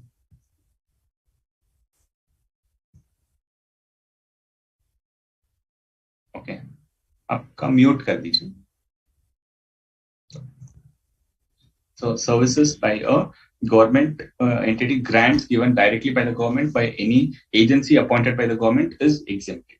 Okay. Then services by an old age home run by the central government, state government, or by an entity registered under 12AA is exempted up to 25,000 rupees per month per member. Okay. Then loan guaranteeing services, we have seen that that is also exempted. Registration required under any law, issuance of passport, driving license, birth certificate, tolerance, that cancellation of a contract के लिए जो भी consideration है, assignment of right to use natural resources to an individual farmer for cultivation of plants and raising of animals. So assignment of right to use natural resources, if it is given to any company कि आप coal mining करो यो करो, तो उसके लिए that is taxable. But if they're giving to individual farmer for cultivation of plants and rearing of life forms, only then it is exempted. उसमें भी horses is excluded. Then deputing officers after office hours or on holidays for inspection or container stuffing or such other duties in relation to import-export cargo on payment of merchant overtime charges. Okay, officers को overtime charges के लिए जो भी charges लगेंगे, that is also exempted. Then excess royalty collection contractors, they're called ERCC contractors, for assigning the right of collect royalty on behalf of the state government, that is also exempted. Yeah.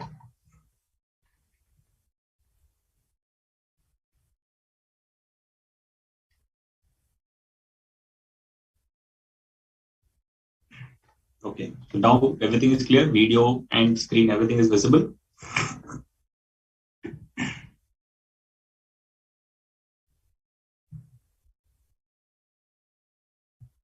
Okay.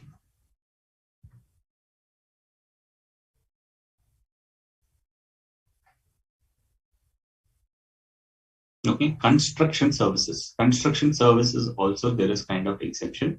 Services, generally construction service will be taxable, right? You're seeing that on construction services there is a rate reduction, and after the rate reduction also there is no input tax credit.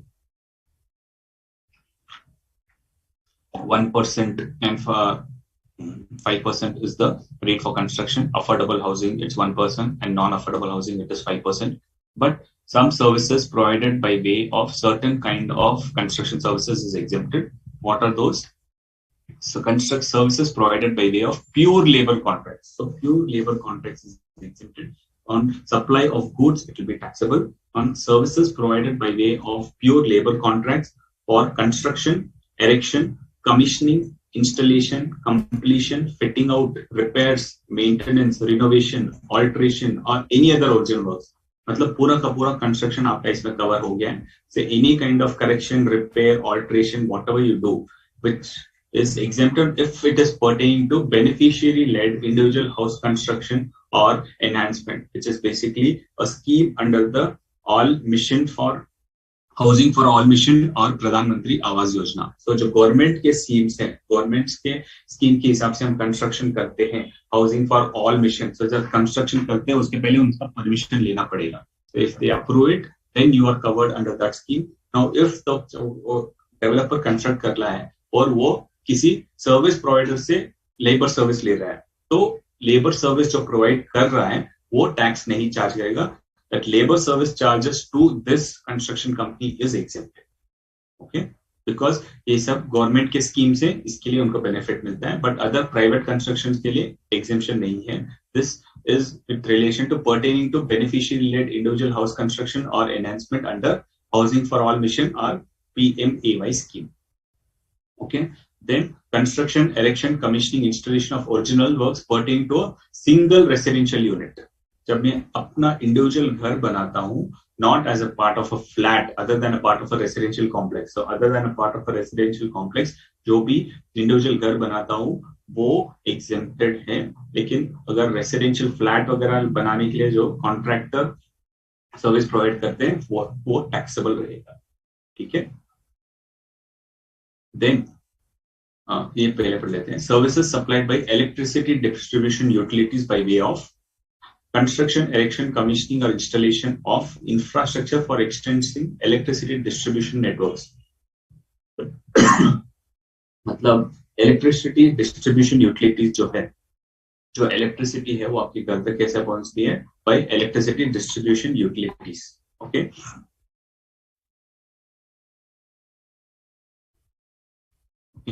So electricity distribution companies होती है, वो क्या करेंगे? They provide services by way of construction, erection, commissioning, installation of infrastructure for extending electricity distribution networks up to the tube well of the farmer or agriculturist for agricultural use. मतलब जो government के normal lines है वो lines government लगाएंगी by the electricity distribution companies. अब उसके अलावा एक फार्मर बोलता है मेरे को ट्यूब वेल तक के लिए आप कनेक्शन डाल दो, तो इलेक्ट्रिसिटी कंपनी बोलेंगे हम एक्स्ट्रा चार्ज लेंगे, क्योंकि आपका जो नॉर्मल लाइन है उसको एक्सटेंड करने के लिए आपको एक्स्ट्रा चार्जेस देना पड़ेगा. तो they will charge some extra charges for connecting the main electricity line. उसके लिए कंस्ट्रक्शन हो गया, इरेक्शन हो गया, कमीशनिंग, इंस्टॉलेशन, सभी तरह के लिए इंफ्रास्ट्रक्चर जो नेटवर्क है वो एक्सटेंड करके आपके ट्यूबवेल तक लेके आने के लिए. तो वो जो एक्स्ट्रा चार्ज लगाएंगे उसके ऊपर भी एग्जेम्पशन मिलेगा, because they don't want the farmer to pay the GST fund. तो इसके लिए on that extension service also GST is exempted. Then further GST में क्या exemption मिलेगा? Supply of TDR, floor space index, long-term lease or premium of land by landowner to a developer is exempted. Landowner जब developer को extra TDR, FSI या long-term lease provide करता है, that it is exempted, provided the condition is construction flats are sold before issuance of completion certificate and tax is paid. मतलब जो भी है flats जिसके लिए मैं TDR or FSI, what is TDR? TDR are transferable development rights और FSI is floor space index. जैसे एक बिल्डर है, उसको 6 फ्लोर्स बनाने की परमिशन मिल गई है. अब वो 6 फ्लोर्स में इतना प्रॉफिट नहीं कमा सकता है, तो वो एक्स्ट्रा फ्लोर्स बनाने के लिए परमिशन लेने के लिए जाता है. गवर्नमेंट परमिशन नहीं देगी. वो बोलती है हम तो परमिशन नहीं देंगे, लेकिन हमने मार्केट में किसी लैंड ओनर को TDR और FSI दिए हुए हैं, दैट्स सर्टिफिकेट्स की उनके क्या होते हैं, जब लैंड ओनर्स होते हैं उनके कंपलसरी एक्विजिशन कर लेते हैं, क्योंकि गवर्नमेंट को रोड्स वगैरह बनानी होती है. So they do some kind of compulsory acquisition for development of roads or development of metros. So जिसके लिए they have done a compulsory acquisition, so they will give a consideration or plus they will give a TDR certificate saying that you can use this TDR for any kind of construction. उसके लिए आपको अलग से charges नहीं देना पड़ेगा. Now this TDR land owner क्या करेगा, वो तो use नहीं कर पाएगा क्योंकि वो बिल्डिंग नहीं बना रहा है. तो अगर land owner is selling some these TDRs and FSIs to a developer क्या करेगा, इसको खरीद के then he will do extra construction. जैसे मैंने बोला था 6 फ्लोर्स का परमिशन है, वो TDR खरीद के 7 और 8 फ्लोर्स भी बना देगा, जितने फ्लोर्स का उसको परमिशन है. अब ये जब फ्लोर FSI और TDI खरीदते हैं, वो फ्लैट्स बनाने के लिए खरीदते हैं. अब ये फ्लैट्स सभी जो है कंप्लीशन सर्टिफिकेट के पहले बिक जाने चाहिए. अगर कंप्लीशन सर्टिफिकेट के पहले बिक जाते हैं तो गवर्नमेंट को उसका आउटपुट के ऊपर टैक्स लगेगा, लेकिन कंप्लीशन सर्टिफिकेट के बाद जो भी फ्लैट्स बेचते हैं उसके ऊपर टैक्स नहीं लगता है. ओके, जो कंप्लीशन सर्टिफिकेट के बाद फ्लैट्स बेचते हैं तो उसके लिए GST नहीं लगता है, because that becomes in the nature of immovable property. तो इसलिए कहा है कि कंप्लीशन सर्टिफिकेट के पहले जो भी फ्लैट्स बेच दिए हैं, आपने सब कुछ फ्लैट्स बेच दिए तो आपको एग्जेम्पशन मिल जाएगा. लेकिन आपने कुछ फ्लैट्स नहीं बेचे और कंप्लीशन सर्टिफिकेट के बाद बेच रहे हो, तो then that the exemption withdraw हो जाएगा और आपको टैक्स पे करना पड़ेगा.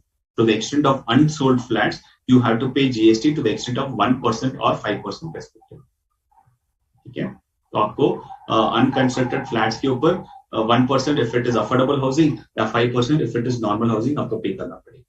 Okay, so that is the concept of TDR and FSI. Clear on this? So construction service पे if it is for housing for all or PMAY, तो फिर any kind of services of pure labor services will be exempted. Then in case of original works for a single unit will be exempted, right?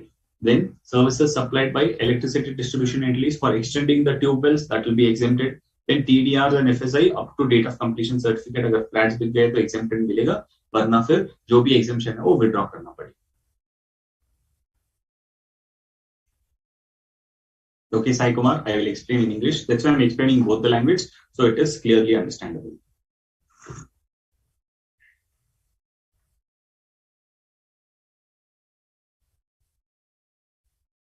Okay, so construction services, very simple services. Now we'll move into the next exemption, which is transportation services. Transportation services, there are various options, so this is really interesting.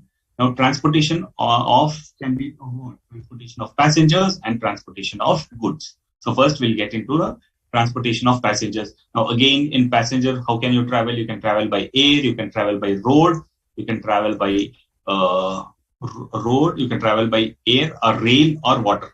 So these are the 4 ways which you can have a transportation of passengers. Now, if you travel by air, is there any exemption which government will give? On air, if you're traveling, it means you are wealthy enough, you can afford a air travel. So why you need GST exemption? No GST exemption for air travel. So when I travel from Bombay to Goa or Bangalore to Cochin or India to outside India, on all those air travels, there is no exemptions. But if you are embarking or terminating in these upcoming air places, upcoming airports, if you are traveling, then it is exempted. What are these upcoming airports? To remember this thing, I've used a small acronym called BATMMMANS, Batmans. Okay, if I travel from these Batmans or if I travel from any other city and land in these Batmans places, then there is no GST, because government wants to encourage these cities and encourage these airport places. That's why they've said in any transportation from these cities will be exempted. What are these cities? Bagdogra, which is in West Bengal, Arunachal Pradesh, Tripura, Manipur, Meghalaya, Mizoram, Assam, Nagaland, and Sikkim. So people, they need many travelers to come here. That's why they've said that on this air travel transportation from this embarking from means यहाँ से starting or embarking from or terminating in these airports will be exempted. Otherwise, all air travel is taxable. Then roads. If you travel by roads, what is exempted? If you're traveling by stage carrier, which means local buses and interstate buses, if you travel, if it is non-AC, then it is exempted. If it is AC, it will be taxable. Okay. If it is stage carrier, which means which carries you from one stage to another stage. They are bifurcated. States will bifurcate places into stages. So when they pick up from one place and drop you another place, they do a stage carrier services. If you travel by non-AC bus, it is exempted. If you travel by AC buses, it will be taxable.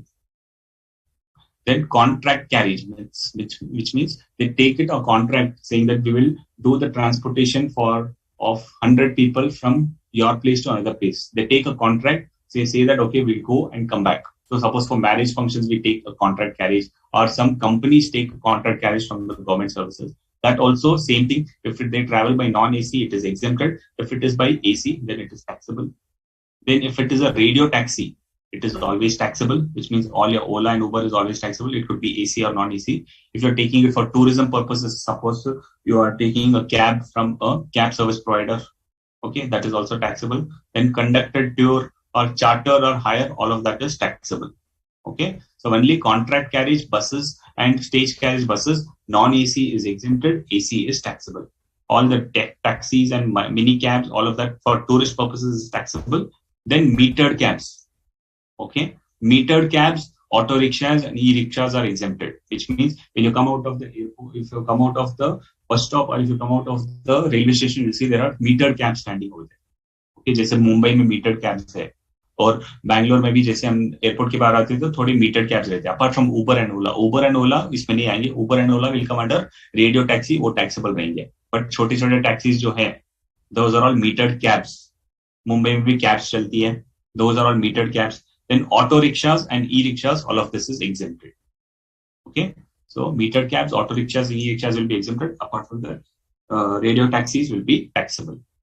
Okay, road समझ लिए हम लोग. Next जाते हैं railways. Railways, metros, monorails and tramways are exempted. Metro में AC है फिर भी एग्जेम्प्टेड है. हाँ, मेट्रो को अभी अपकमिंग उनको डेवलपमेंट करना है, इसीलिए मेट्रो को टैक्सेबल एग्जेम्प्टेड कहा है. Monorails and tramways are also exempted. In railways, जब हम रेलवेज में ट्रैवल करते हैं, नॉन एसी में एग्जेम्प्टेड है, एसी और फर्स्ट क्लास में टैक्सेबल रहेगा. ओके, तो शताब्दी हो गया, राजधानी हो गया, जब एसी होता है तब it will be taxable. So non AC is exempted. AC and first class travel is all taxable. First class will all be taxable. Then waterways में क्या हो गया, जब हम सी से ट्रैवल करते हैं, that could be if it is for public transport, where in few places in Kerala I've seen that the ship या बोट जो होती है उसको हम पब्लिक ट्रांसपोर्ट के लिए यूज करते हैं. जैसे स्कूल में जाने के लिए बच्चे यूज करते हैं, on travel from one place to another, that has been used, that is exempted. If it is for tourism purposes, then it is taxable. And if it is transportation outside India, जैसे cruise हो गया, cruise you use, right? So all that will be taxable. Only public transport is exempted, and tourism and transport outside India is taxable. Then inland waterways, which means within the region, if you are using anything, if it is for tourism or public transportation, both. Inland waterways, which means river के अंदर जो भी transportation होते हैं, that is exempted. So river के लिए जो भी है exempted है. Vessels, which is for sea, that is taxable. Okay, but sea के लिए क्या बोल दिया उन्होंने कि public transport के लिए use करते हो तब exempted है, but otherwise it will be taxable. Clear? तो अगर मैं पौंडीचेरी से इसमें जाता हूँ, तो पौंडीचेरी से Bombay, suppose that is the coastal area, right? Coastal area में वेसल यूज करता हूँ मैं, they will travel by sea. अगर पब्लिक ट्रांसपोर्ट के सर्विसेज पे है, then it will be exempted. But tourism का ट्रांसपोर्टेशन आउटसाइड इंडिया कुछ भी हो गया, then it will be taxable. लेकिन inland waterways within the place, within Kerala I have seen some places backwaters के अंदर होते हैं, so all that is exempted because that is the inland waterways. Clear? So transportation of passengers, is it clear? In second and third class AC are all taxable. Yes, all kind of AC transport are taxable here. Rail में सब कुछ taxable हो जाएगा if it is AC.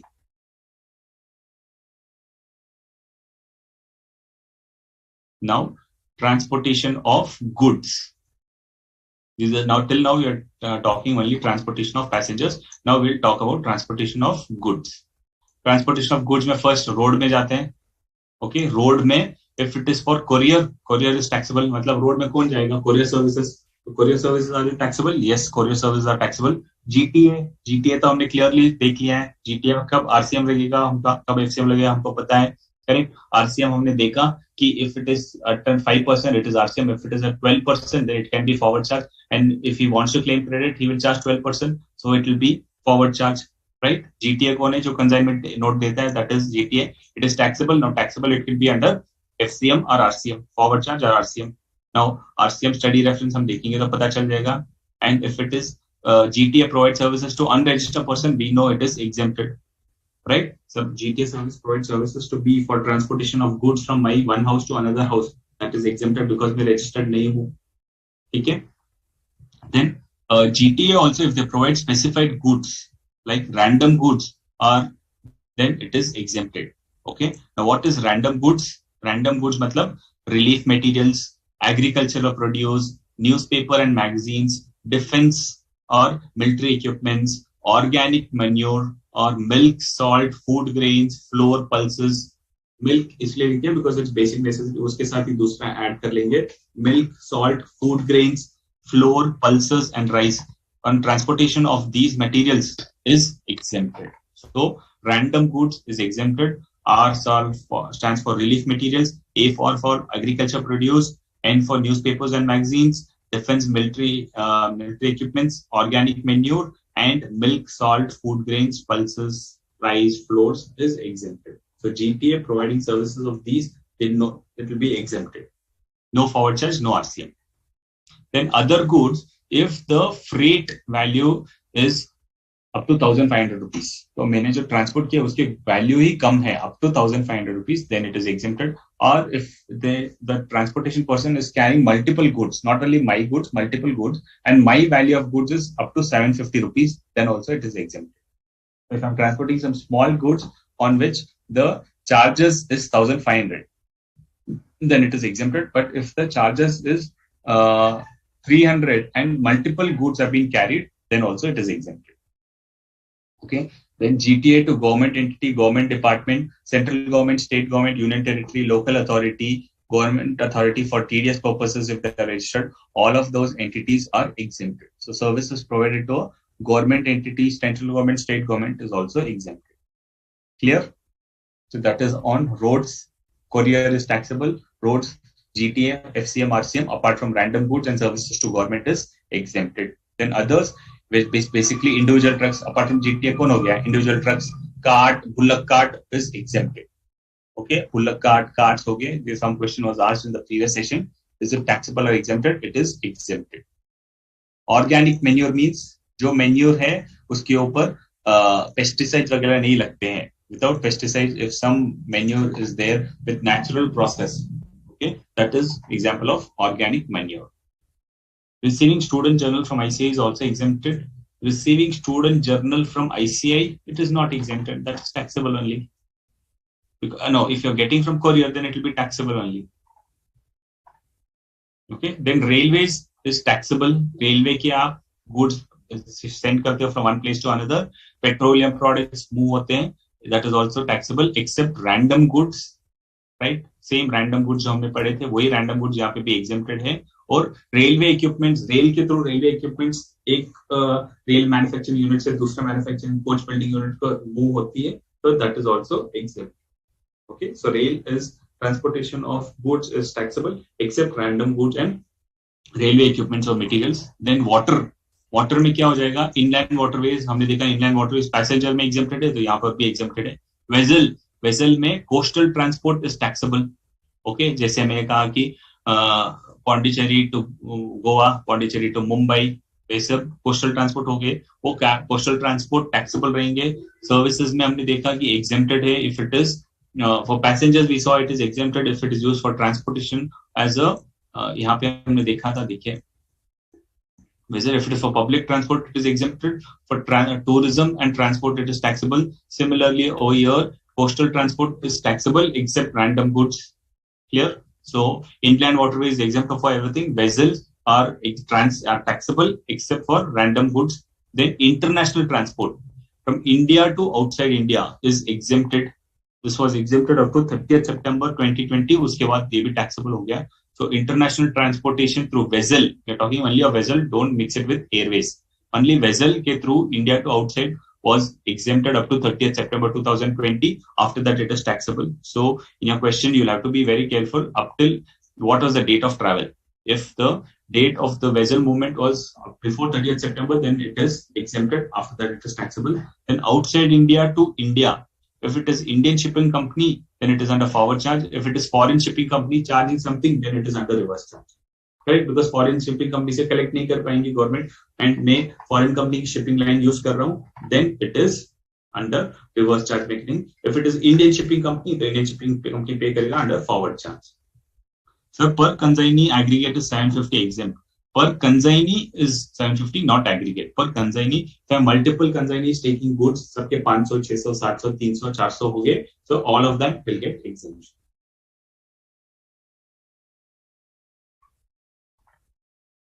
Okay. So we saw road, rail, water. जैसे rail के लिए taxable है, coastal में भी टैक्सेबल है, रैंडम गुड्स एग्जेम्प्टेड. एयर में क्या हो गया, international and domestic. Domestic taxable है, international from outside India to India is exempted, from outside India to India is import. तो इंडियन को प्योर टूरिस्ट आने के लिए क्या कर दिया, from outside India to India air travel के लिए, air travel not passengers, sorry, this is goods from outside India. If you import anything India, जो इंपोर्ट करते हैं, that is exempted. From India to outside India, जब export करते हैं, it is exempted up to 30th September 2020. After that, it is taxable. Okay, so international transportation of goods, if you are doing transportation from outside India to India, it is exempted. From India to outside India, it is taxable. Clear with this?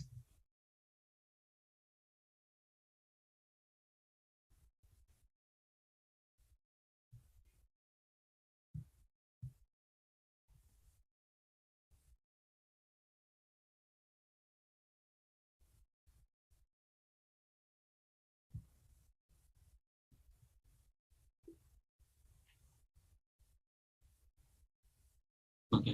Plus, there is something called as viability gap funding, which is also exempted, which means 3 years from the date of commencement of operation of that airport, that will be further exempted. So these airports, we said, no, कि यहाँ पे airports को बढ़ावा देना है. So these airports में take off और landing दोनों exempted है. उसके अलावा they will give also called as viability gap funding, which means 3 years from the commencement of operation of that airport, they will give further exemptions, which is being given.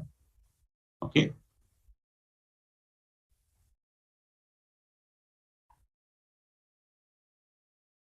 Okay, so transportation of passengers is very easy to understand and simple to understand. Of course, you have various modes of transport, but otherwise it is very simple.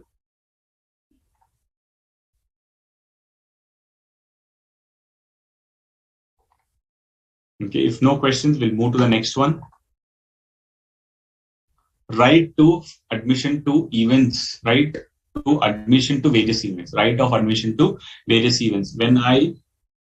We saw under GST that getting into admission is also liable to GST, right? So if I collect some admission fees on that also, GST is liable. Now, what is the exemptions available for that? Firstly, museums, national parks, wildlife sanctuary, tiger reserves, and zoo. This is exempted for any value. Okay, so I'm museum jata hu. So all these are to encourage the Indian tourism sector, right? So museums, national parks, wildlife sanctuaries, tiger reserves, and zoo, any entry fees collected on this is exempted. Okay, so it could be any kind of a zoo or a park, anything is exempted. Then protected monuments. Some monuments are being considered as protected monuments.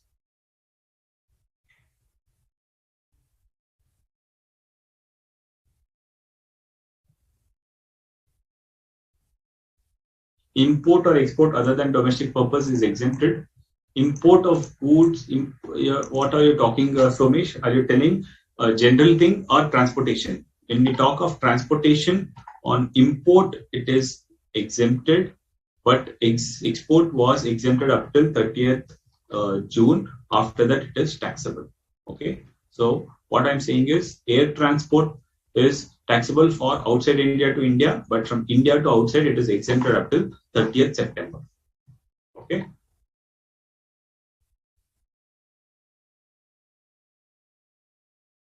Okay. So if it is for protection of monuments like ancient sites like Taj Mahal हो गया या Qutub Minar हो गया, उनको सभी protected monuments बोल दिया गया है. So any entry fees collected for any value is exempted. Okay. Our sites and remains Act, which is under Archaeological Sites and Remains Act, are State Act. तो उनको जब protected monuments बोल दिया गया है, then it is exempted.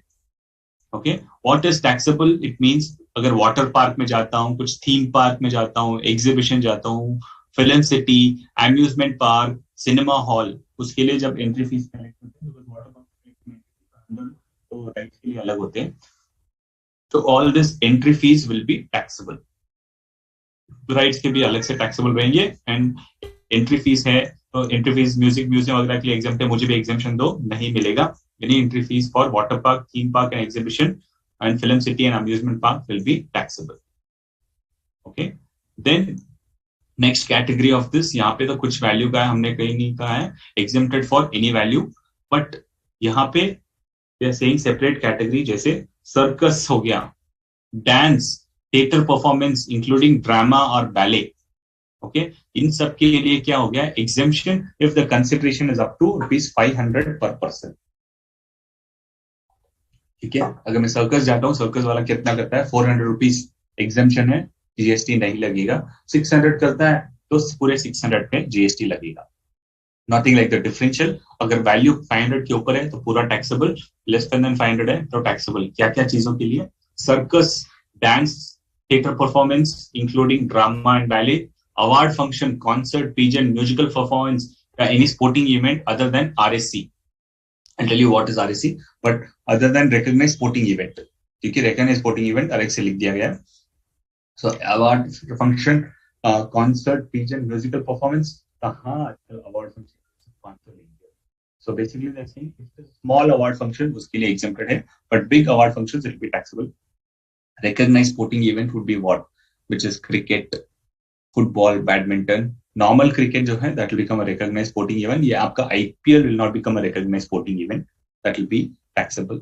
And that too, आपके stadiums वगैरह में ₹500 भी नहीं लेंगे ना, so it will be taxable itself. Or any planetarium entrance, इसके लिए if the value is up to 500, then it is exempted. Okay.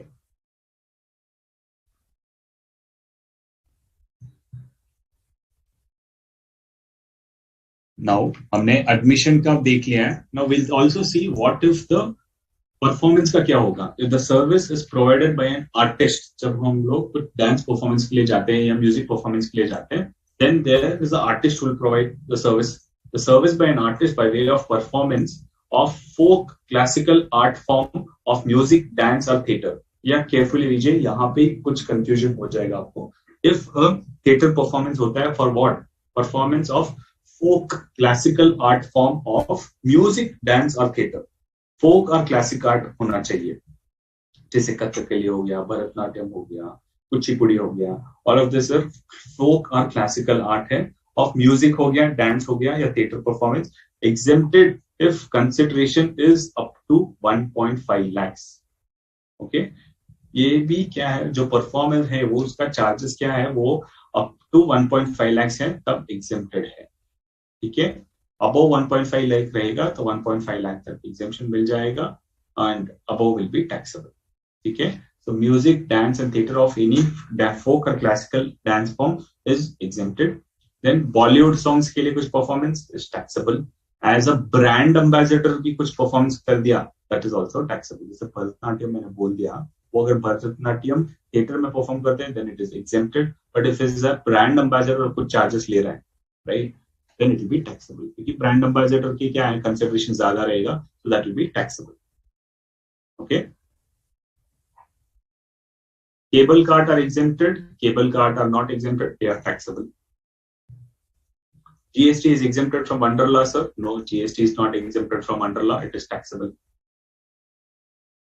Okay, clear on this right of admission to events. Wonderla is a example of water park, so it is taxable. Cable cart exempted, कहीं पर भी नहीं लिखा है. Cable cart is taxable.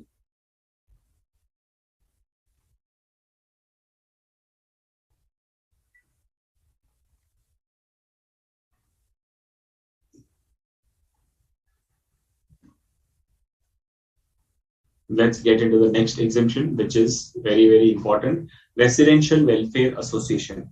Residential welfares, how do you tax them? You have to see whether the residential welfare annual turnover is what. So if what a residential welfare association, जैसे हम building apartment में रहते हैं तब इसके maintenance के लिए एक वेलफेयर एसोसिएशन बना दिया गया है, right? So the welfare association is like a part of an association wherein members contribute, and जब members contribute करते हैं तब they collect some charges. Now government is saying on this also GST has to be paid. So first they have to see how much is the collections for the year.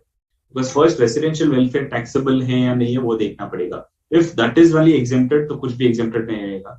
But if the residential welfare association is a provision of services, तो limit of 10 lakhs or 20 lakhs ही रहेगा. So if I'm not in a special category state, तो फिर मेरा category क्या मेरा limit क्या रहेगा 20 lakhs. So if my limit is 20 lakhs, okay, then I have to see whether my collections for the year is say 15 lakhs.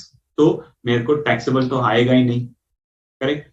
But if it is more than 20 lakhs, then I'm liable for tax. So look at Resident Welfare Association annual turnover and your monthly maintenance charges to figure out if GST has to be paid. So मैंने figure out कर लिया है कि मेरे collection more than 20 lakhs है, then I have to come to the next point, right? So मेरे case में I've taken 20 lakhs. In special category states, you have to take 10 lakhs. So if the limit is more than 20 lakhs and the collection charges is more than 7,500, okay, if the collection charges is more than 7,500, तो exemption नहीं मिलेगा. If it is less than 7,500, then exemption will be there. The limit of 7,500 is to be checked per flat per month and not per member. Okay, जैसे एक member है उसका 2 घर हो गए, तो क्या दोनों को मिला के 8,000 रुपीज बनता है. But per flat देखेंगे तो 4,000 रुपीज है. So we have to see per flat per member. So he's paying 8,000 because of he's owning 2 flats. So 4,000 पे कर रहा है. So 4,000 जो पे कर रहा है वो exempt रहेगा because the limit has to be earned per flat and per month and not per member. You have to see. Okay. So we have to see first limit and then the value of the charges. If the monthly maintenance charges is up to 7,500, then exemption. If it is more than 7,500, it is taxable.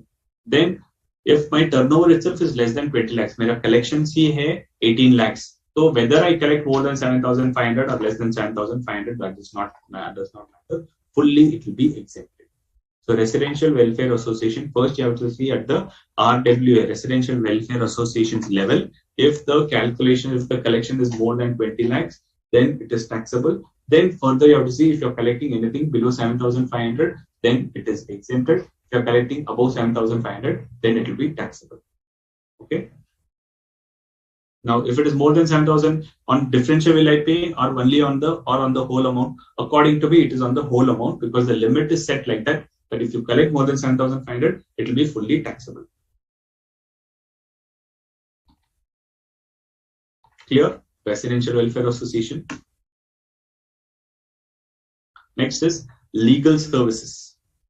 Legal services, we know it is under RCM, but कुछ services है जिसमें taxable है, ये आपकी study material में भी नहीं मिलेगा. I have prepared this separately so that you can understand when is the loyal services exempted and when it is liable under reverse charge. Now, understand this chart carefully. If it's an individual or a firm of advocates, he's a supplier. Now, there could be various receivers. First is if he is supplying it to another individual advocate, it is exempt. Or if he's supplying it to a senior advocate, then also it is exempt. So individual advocate providing services to another individual advocate or a firm of advocates is exempted. Providing services to a senior business advocate is also exempted. But if he's providing services to a business entity with gross receipts under specified limit, मतलब उनका turnover ही 20 lakhs के नीचे है. Or if he's supplier of goods, his limit is less than 20 lakhs or less than 40 lakhs, then also it's exempted. But if it's a business entity whose gross limits are more than the limits, if I'm a trader of goods and I'm having turnover of 30 lakhs then I don't have to pay GST because it is exempt because मेरा limit ही 40 lakhs है. Now, if I have a turnover of 50 lakhs, then I have to pay under reverse charge because I have crossed the limit and I have to pay under reverse charge basis. Now, if the individual is providing to central government, state government, union territory, local authority or government entity, then it is exempted, or to any other person, matlab any person who is not registered under GST, then it is exempted. Okay. So individual or firm of advocates, everything is exempted except to a business entity with 18% reverse charge basis. Now, senior advocates provide services to individual advocate. Institution के material में silent है, but if you go for proper interpretation, that is taxable. And senior advocate provides to another senior advocate, कुछ अभी होता नहीं, अगर हो गया, so that is also taxable. Then, other than to a business entity, less than turnover exempt, more than turnover or RCM, providing to central government is exempt, providing to any other person is also exempted. Then arbitral tribunal providing services to an individual advocate is taxable. Arbitral tribunal providing to senior advocate is taxable. Arbitral tribunal providing to business entity with less than the turnover limit is exempted, or a business entity more than turnover limit, तो फिर business entity RCM में pay करेगा. State government, central government exempt, and any other person that is also exempt.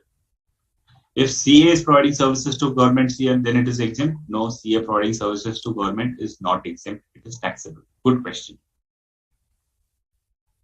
Okay. Legal services both important हैं. इसमें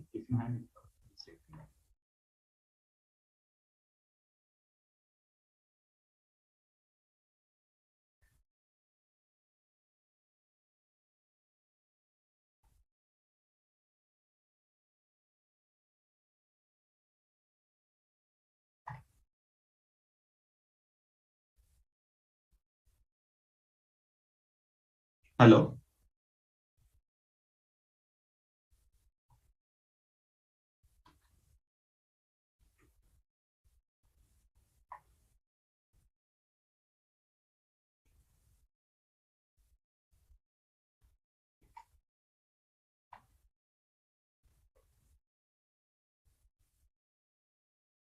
There are other exemptions which we will take at a next class because those are all very small exemptions, not big exemptions like this. Like these exemptions were the big exemptions which we had discussed. Other services are like banking services, life insurance and general insurance services. And those things we'll cover up in the next class because they are not detailed. The general exemptions, I will take up those exemptions and inform you in the next session. In the next session, we'll also take up the MCQs on the exemptions so that we understand this thoroughly. I would request everybody to read through this exemptions chapter so that you will also have a proper understanding of this, and then we could answer the MCQs in a detailed manner.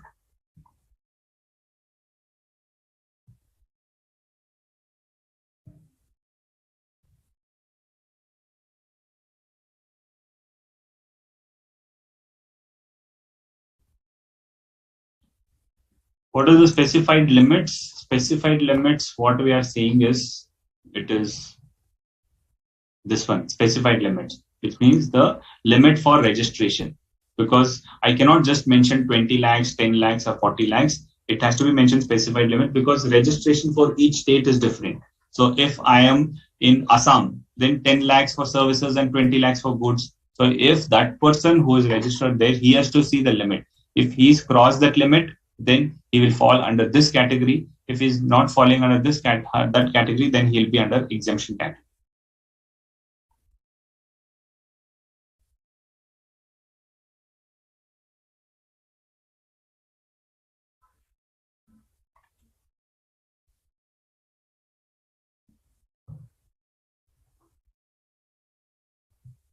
Okay, let me take up one or two MCQs if it is related to this topic so that it will be beneficial. Yeah, this one. Mr. Panduranga booked a Kalyana Mandapam in Tirupati for his daughter's marriage. Rent of the premises is rupees 20,000 per day. Mr. A booked few rooms nearby Kalyana Mandapam for accommodating the guest. Rent of the rooms is 8 to 250 rupees per day. Which of the transactions is taxable or exempted? Both transactions are taxable, or is it only renting of Kalyan Mandapam is taxable and renting of rooms is exempted? Both transactions are exempted, or renting of rooms is taxable and renting of Kalyan Mandapam is exempted.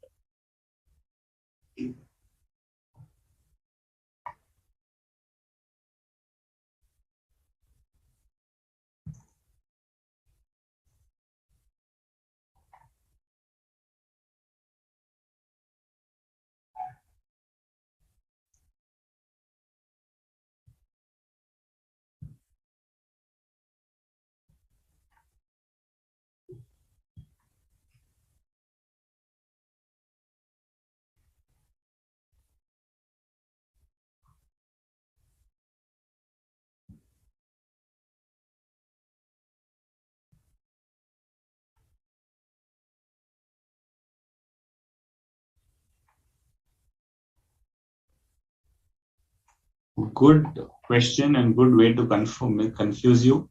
Few people are saying both transactions are taxable. Few people are saying renting of rooms is taxable and renting of Kalyana Mandapam is exempted.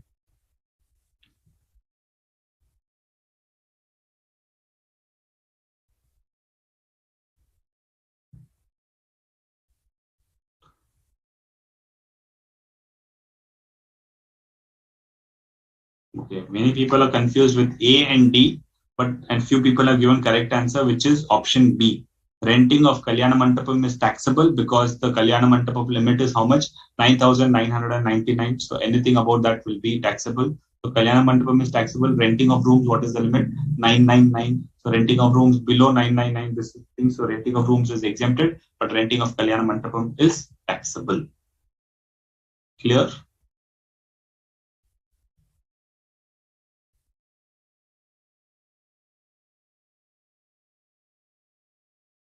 Next question. Mr. X Private Limited providing services of advancement of skill development to various companies. Mr. X is not paying GST on the notion that services related to advancement of skill development are exempt under GST. Okay. Whether this is contention is correct. He's saying yes, option A is yes, Mr. X Private Limited is not liable to charge GST.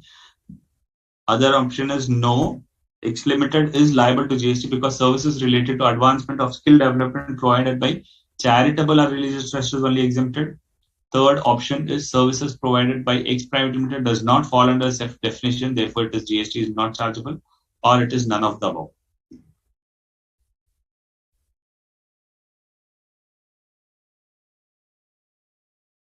See, you will not get so much of explanation in your MCQs, but I have given an explanation so that we could understand the concept also in a better manner.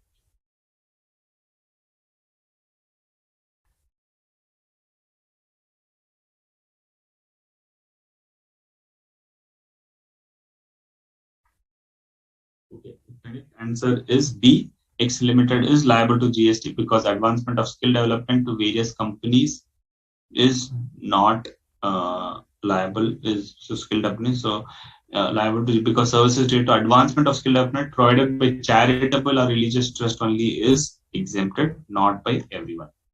Great. So we'll take up one more question. X Limited, registered under 12AB, provides services of advancement of skill development to various companies. Mrs. X Trust is not paying GST on the notion that services related to advancement of skill development are exempt from GST. Is this contention correct?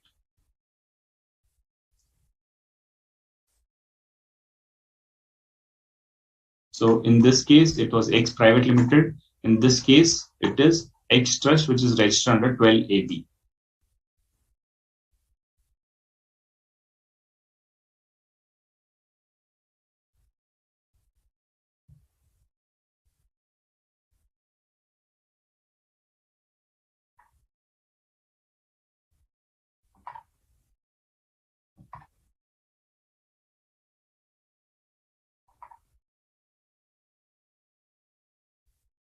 So here we said no. So here it will be yes, X is not liable to charge GST. Answer should be A, right?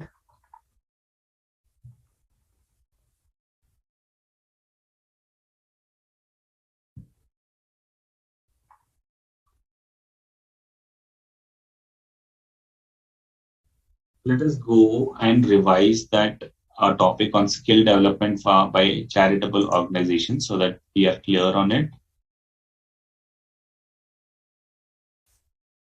Charitable organizations, skill development, services by rehabilitation professionals, services for skill development.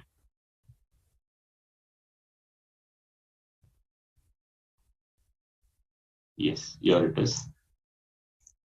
Advancement of educational program or skill development relating to whom?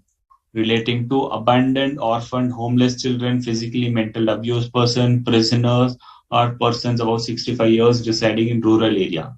This, if you're providing services to these people, only then it is exempted, otherwise it is taxable. So people who have said that considering that option B was there for 2, and here yes, MS Express is not liable to charge GST. The answer is wrong. The answer is B, because MS Express is liable to GST because services related to advancement of skill development provided by charitable trust to specified persons is only exempted. Just because trust is there, don't blindly go that no, it is not taxable. Advancement of skill development and other things, it should be provided to specified persons. Here they have not mentioned to whom it is provided. It just said that it is provided to various companies. Now, various companies generally would mean various companies, they are not specified orphanages and those categories. So it will be taxable. Okay. So be careful when you get quickie questions like this. Be very careful. The answer for 3 is B still, because it is not exempted. Okay. Clear on question number 3? Understood the difference between question number 2 and 3? 2 is B, correct, and 3 is also B.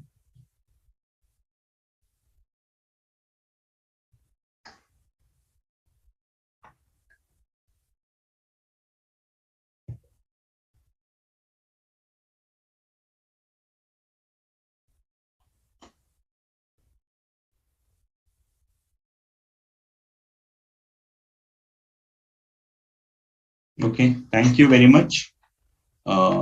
Please go through these questions and please go through this chapter. In our next session, we will take up the MCQs, more MCQs, and we will also take up some problems so that we can understand this chapter thoroughly. Okay, thank you very much, sir. Thank you.